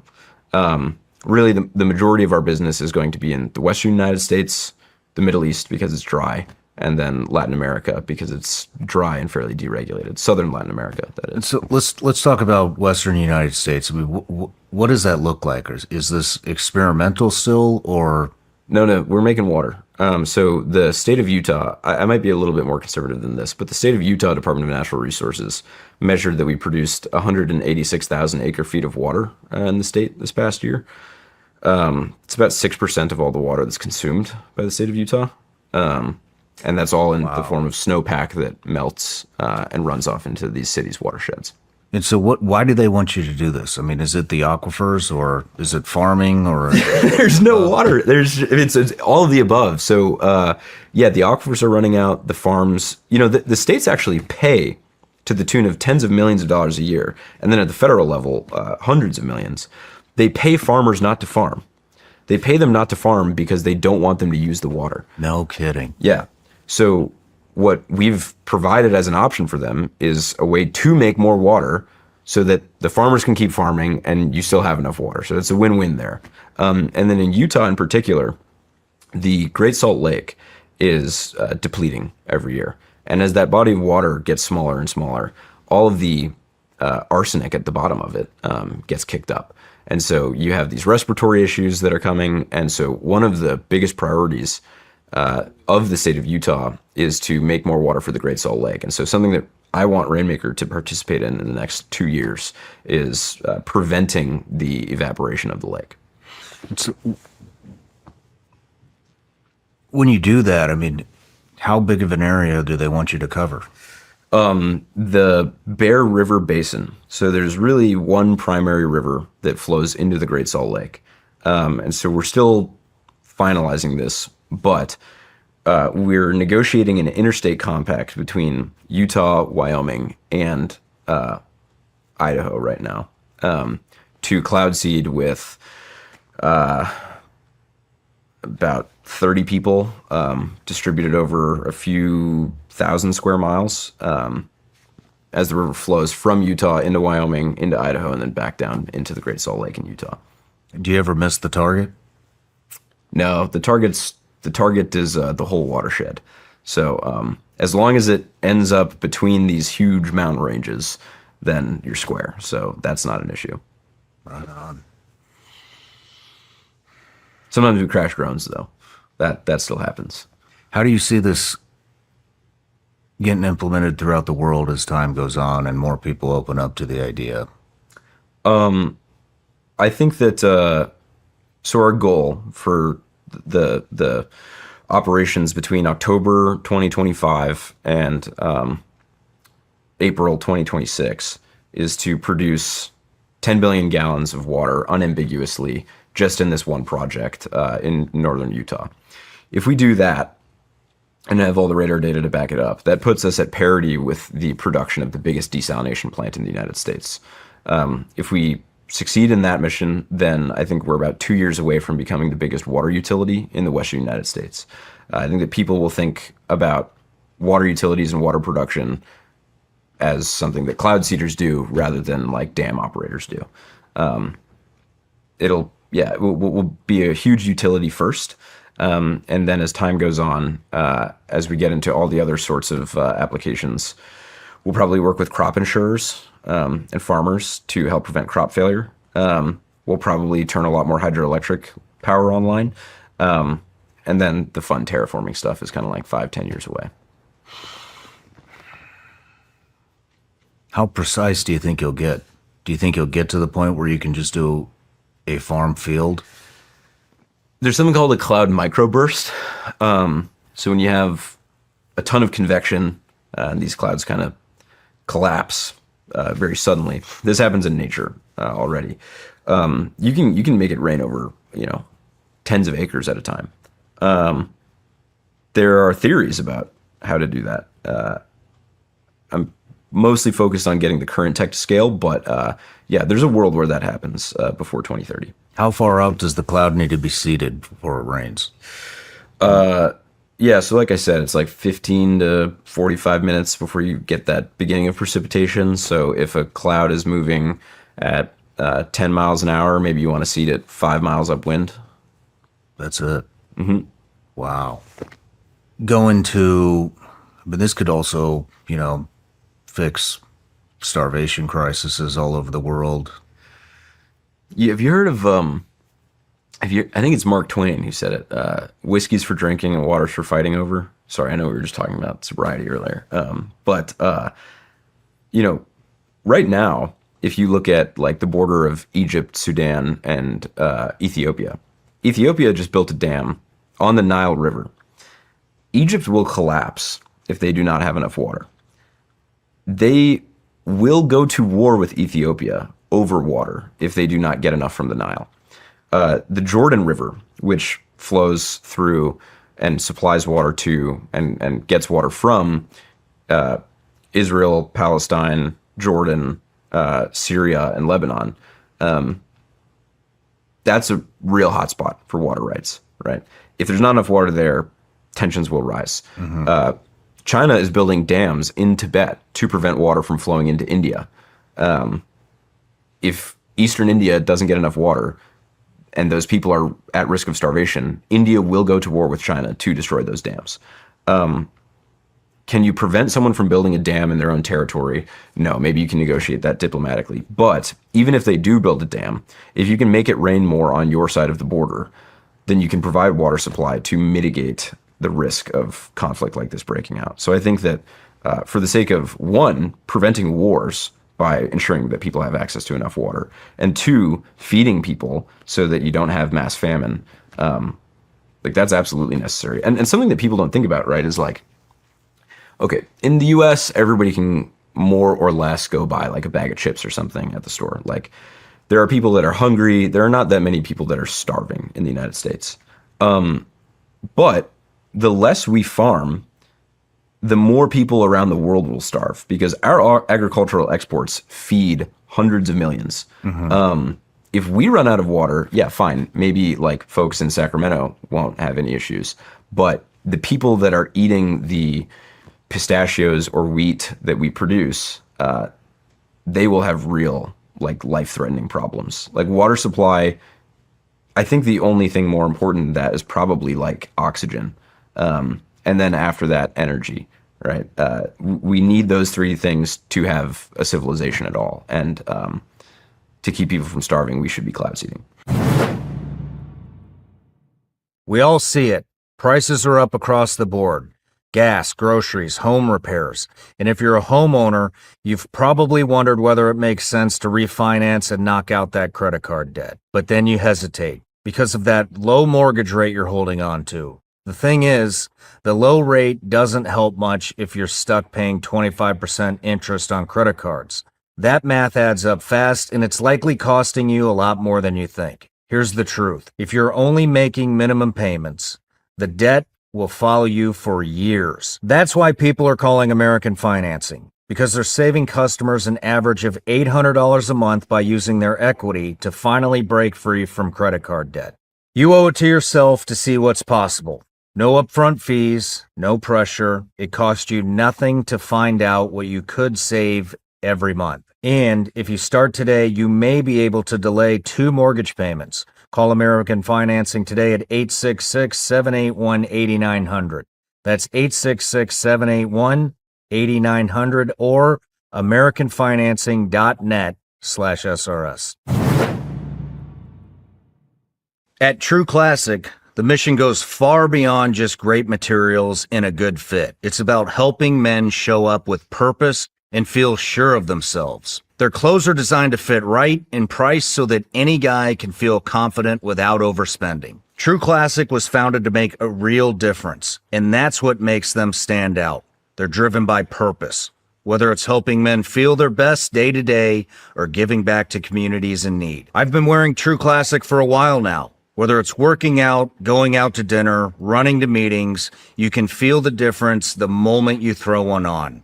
Tailored where you want it, relaxed where you need it, no bunching, no stiff fabric, just a clean, effortless fit that actually works for real life. Forget overpriced designer brands. Ditch the disposable fast fashion. True Classic is built for comfort, built to last, and built to give back. You can grab them at Target, Costco, or head to trueclassic.com/SRS and get hooked up today. So if we're talking about, bringing all this water to Arizona, California, the Western United States, Africa, Middle East, and anywhere else in the world that, is a barren desert. I mean, how long, you had mentioned decades, but how long does it take? And what's the process look like to take somebody that is in a desert environment and turn it into a farming community is what I'm getting at. So it's easier in places that have good soil mineral content, right? So like a lot of Arizona is going to be easier than a lot of Sudan, right? Because they have the Sahara, so that's just wasteland. Arizona, I think that if we don't do any cloud seeding there right now. If we stood up a program, I think that you could start farming in previously inarable land in the course of years. I mean, first things first, you got to meet all of the deficits. So like there's a lot of farms that are already running dry. So if you make enough water first from a cloud seeding program to make sure that they're taken care of, then how much more can you produce for other communities? You can probably do that in the course of a couple years. So maybe like three, then that land starts to come online. And then with respect to the real wastelands, right? Like the Bolivian salt flats, the Sahara Desert, the Australian outback, that's going to be multi-decadal. Like what I think about happening is this. While Elon sends rockets to Mars to set up the first civilization there, we will get really good at atmospheric engineering here to make the carrying capacity of Earth higher. And by the time you have like a bubble city on Mars that's self-sufficient and they start melting the ice caps on Mars to create an atmosphere there, we will be good enough at atmospheric engineering here on Earth such that we can start to distribute the water the way that we want to on Mars. Now that's like really towards the end of my life. My son will probably be the one responsible for that rather than me. But that's the timescale that I'm thinking Wow, about. you've really played this out. You're thinking real long term. Yeah, I think that people used to think more like that. There's that old adage, something like a city grows great when men plant trees under the shade of which they will never sit, or something like that, right? Like, I think that if you are a Christian and you think about like helping build the kingdom of God, if you are a patriot and you want your nation to survive and persist and for future Americans to be better off than any previous generation, like you should sort of sacrifice your life, not necessarily like die, right? But you should probably live your life in service to those future people. That's what I'm trying to do. That's interesting. Being a Christian, do you feel that you are playing God in any sense to create weather conditions? I'm trying to serve God. And so what I mean by that is in Genesis 1:26 through 28, right? Very beginning of time, Garden of Eden, pre-fall. God gives us the mandate, like he commands us to take dominion over and steward the earth, the seas, the skies, and everything therein, right? And so what that meant then was tending to the garden, right? Like taking care of the plants, taking care of the animals. The way that we've done that more and more over time is with technology and engineering, right? Like we have lights so that we can work safely at night. We have fire, which like is a technology so that we can cook our food or defend ourselves from like wild animals. We built dams so that we could redirect the natural flow of rivers, like the ones that God designed, for the sake of storing water to live in cities and feed people. And so I think that even though cloud seeding does have to do with the sky, which feels like heaven and thus feels closer to God for some reason, it really just is another instantiation of like the mandate that God gave us to be good stewards of the planet. And so, do I think I'm playing God? No. Do I think the technology is sick? Yeah. But I think that this is like an act of service. And I mean, I say that with the understanding that I am a sinner and that I am a faulty man and that I will fall short. And so I look to the guidance of my peers and mentors and other people all around me and hope that the U.S. government regulates this appropriately. But so far, I think we've done pretty good at managing that. That's what I was getting at earlier. The government stepping in appropriately, regulating appropriately. I mean, that's what I was getting at when I was talking about, Zuckerberg in front of Congress with a bunch of dinosaurs. I mean, they don't understand tech at all. Half of them probably can't even open their own email. And so that's kind of what I was alluding to is when somebody like you comes along that knows everything about this or everything that we know today, about this, how are they going to regulate? It just doesn't seem like there's that many people that know about this. Yeah. So who do they look for to Yeah. to regulate it? So Doge, a lot of stuff has been said about Doge, about the Department of Government Efficiency. But one of the guys in Doge, one of the first picks for it, is another Thiel Fellow from my class named Luke Ferreter. He is like 10 out of 10, brilliant, 140 through 160 IQ or something. Super faithful kid, grew up in Oklahoma, in Nebraska. And like he's the kind of guy that I am happy to see in government. I think that if we have more patriotism, maybe we have to pay like bureaucrats more and set up term limits or something.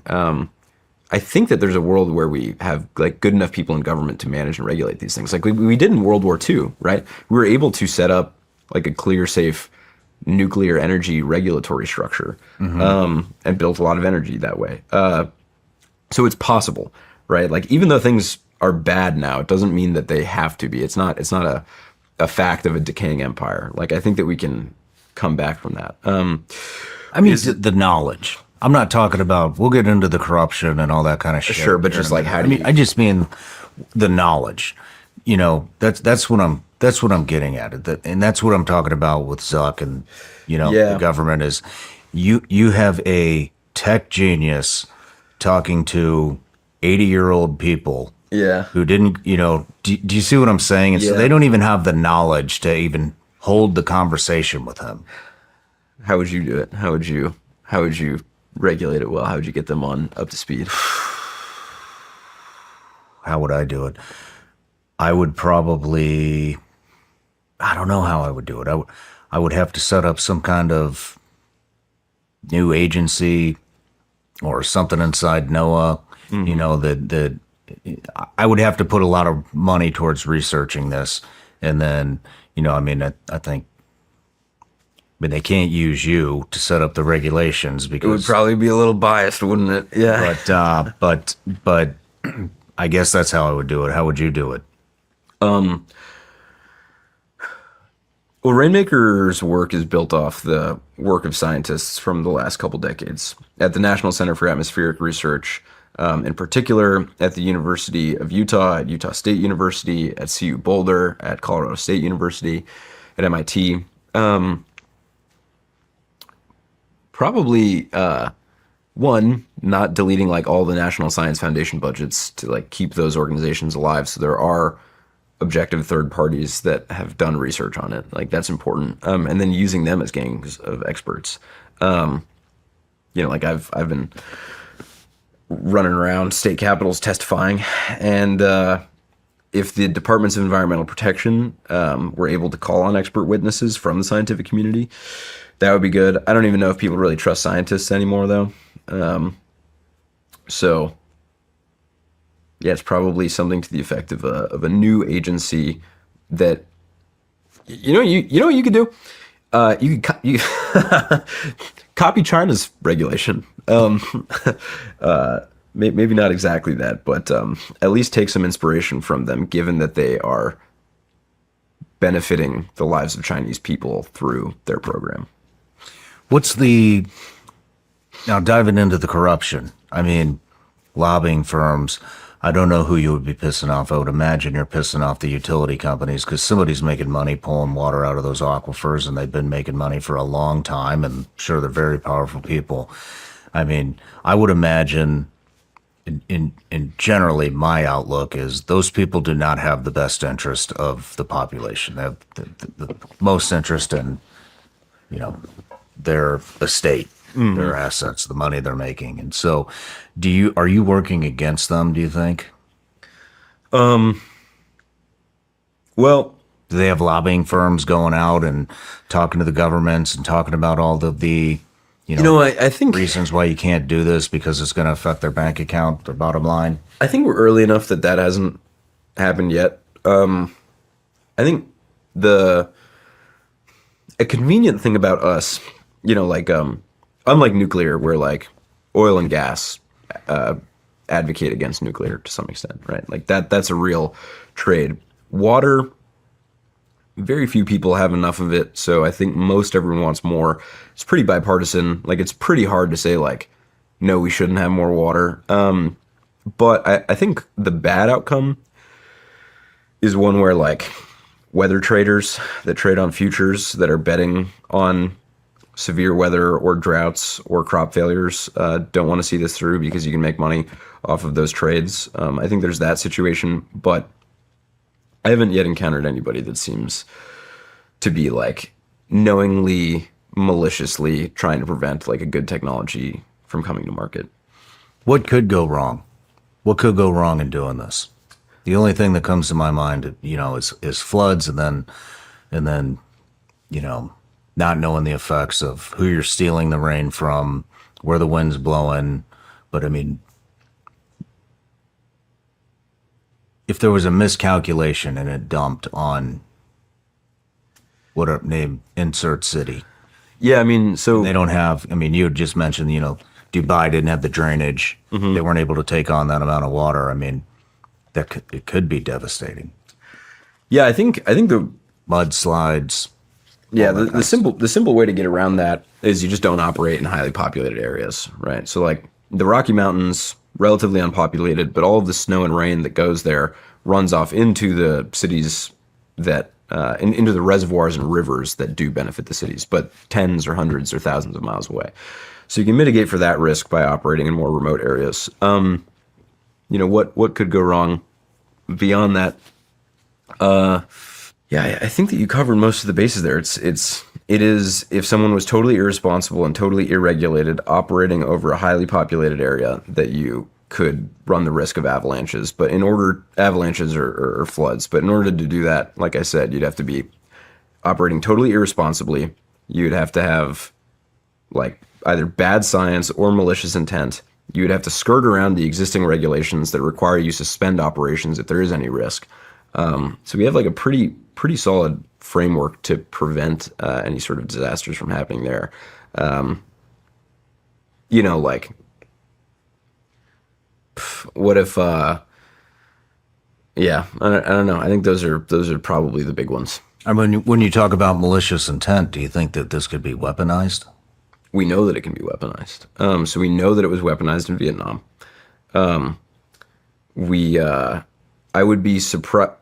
Let me pose this hypothetical, right? There's a limited window of time in the Straits of Taiwan during which landing craft can easily traverse the straits because the weather is not so severe that there's not a lot of rain coming down. There's not really rough seas. If you can modify the weather and you can extend or shorten that window, then the strategic situation around that island changes meaningfully. Similarly, if you're trying to move personnel or material and it's wet on the ground, right? Like a lot of Operation Barbarossa failed because tanks got stuck, armor got stuck in Russia during the spring.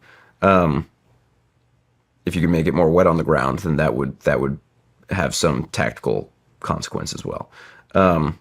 So yeah, absolutely possible. Rainmaker doesn't do that. For whatever it's worth, I don't think people will believe me, but I mean, it seems like Taiwan would have a major interest in this just to mitigate that situation. have you heard of the fake windmills that Taiwan's building? No. So nominally, they want more clean power, right? And so what's one thing you can do? You can build windmills off in the ocean.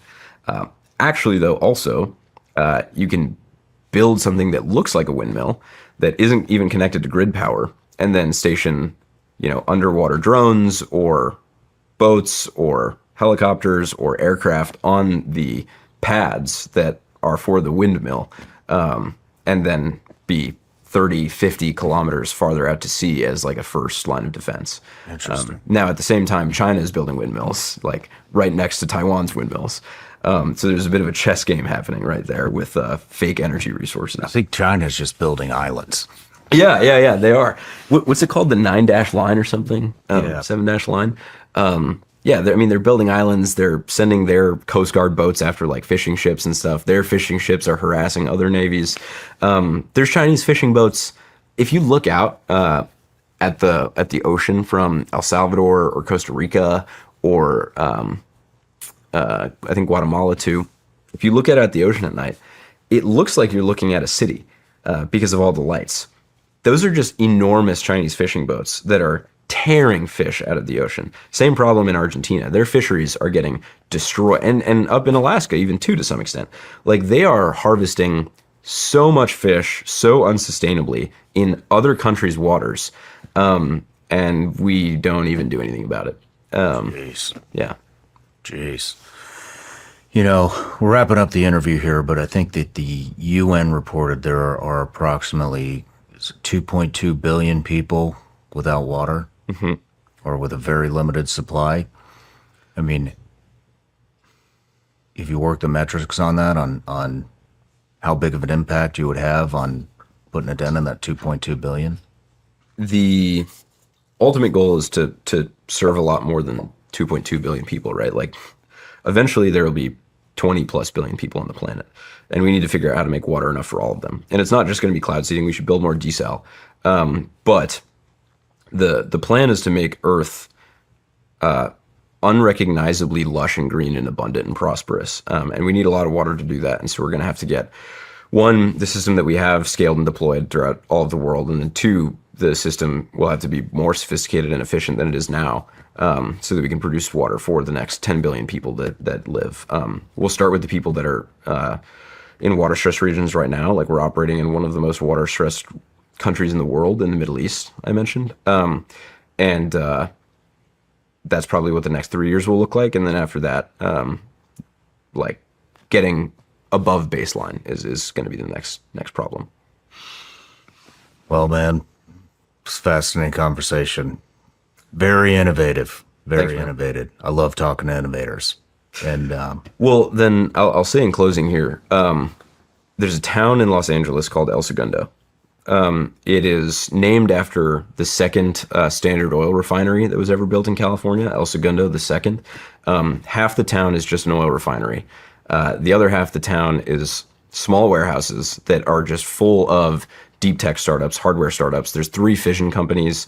There's a weather modification company. There's the guys that are building almost all of the drones that are going to Ukraine. There's a bunch of different advanced manufacturing people and roboticists. It's the highest density of deep tech and hard tech in the United States. And it's a bunch of guys that, you know, are having competitions about who has the bigger flag in their office. I would say that if ever you're in LA, you're welcome to stop by and tour around there, and you'll probably bump into a couple of my friends from the city as well over the next year or so. I'd love to do that. I'd love to do that. I'd love to get you back too as things develop. Yeah. So, well, best of luck to you. Thanks, man.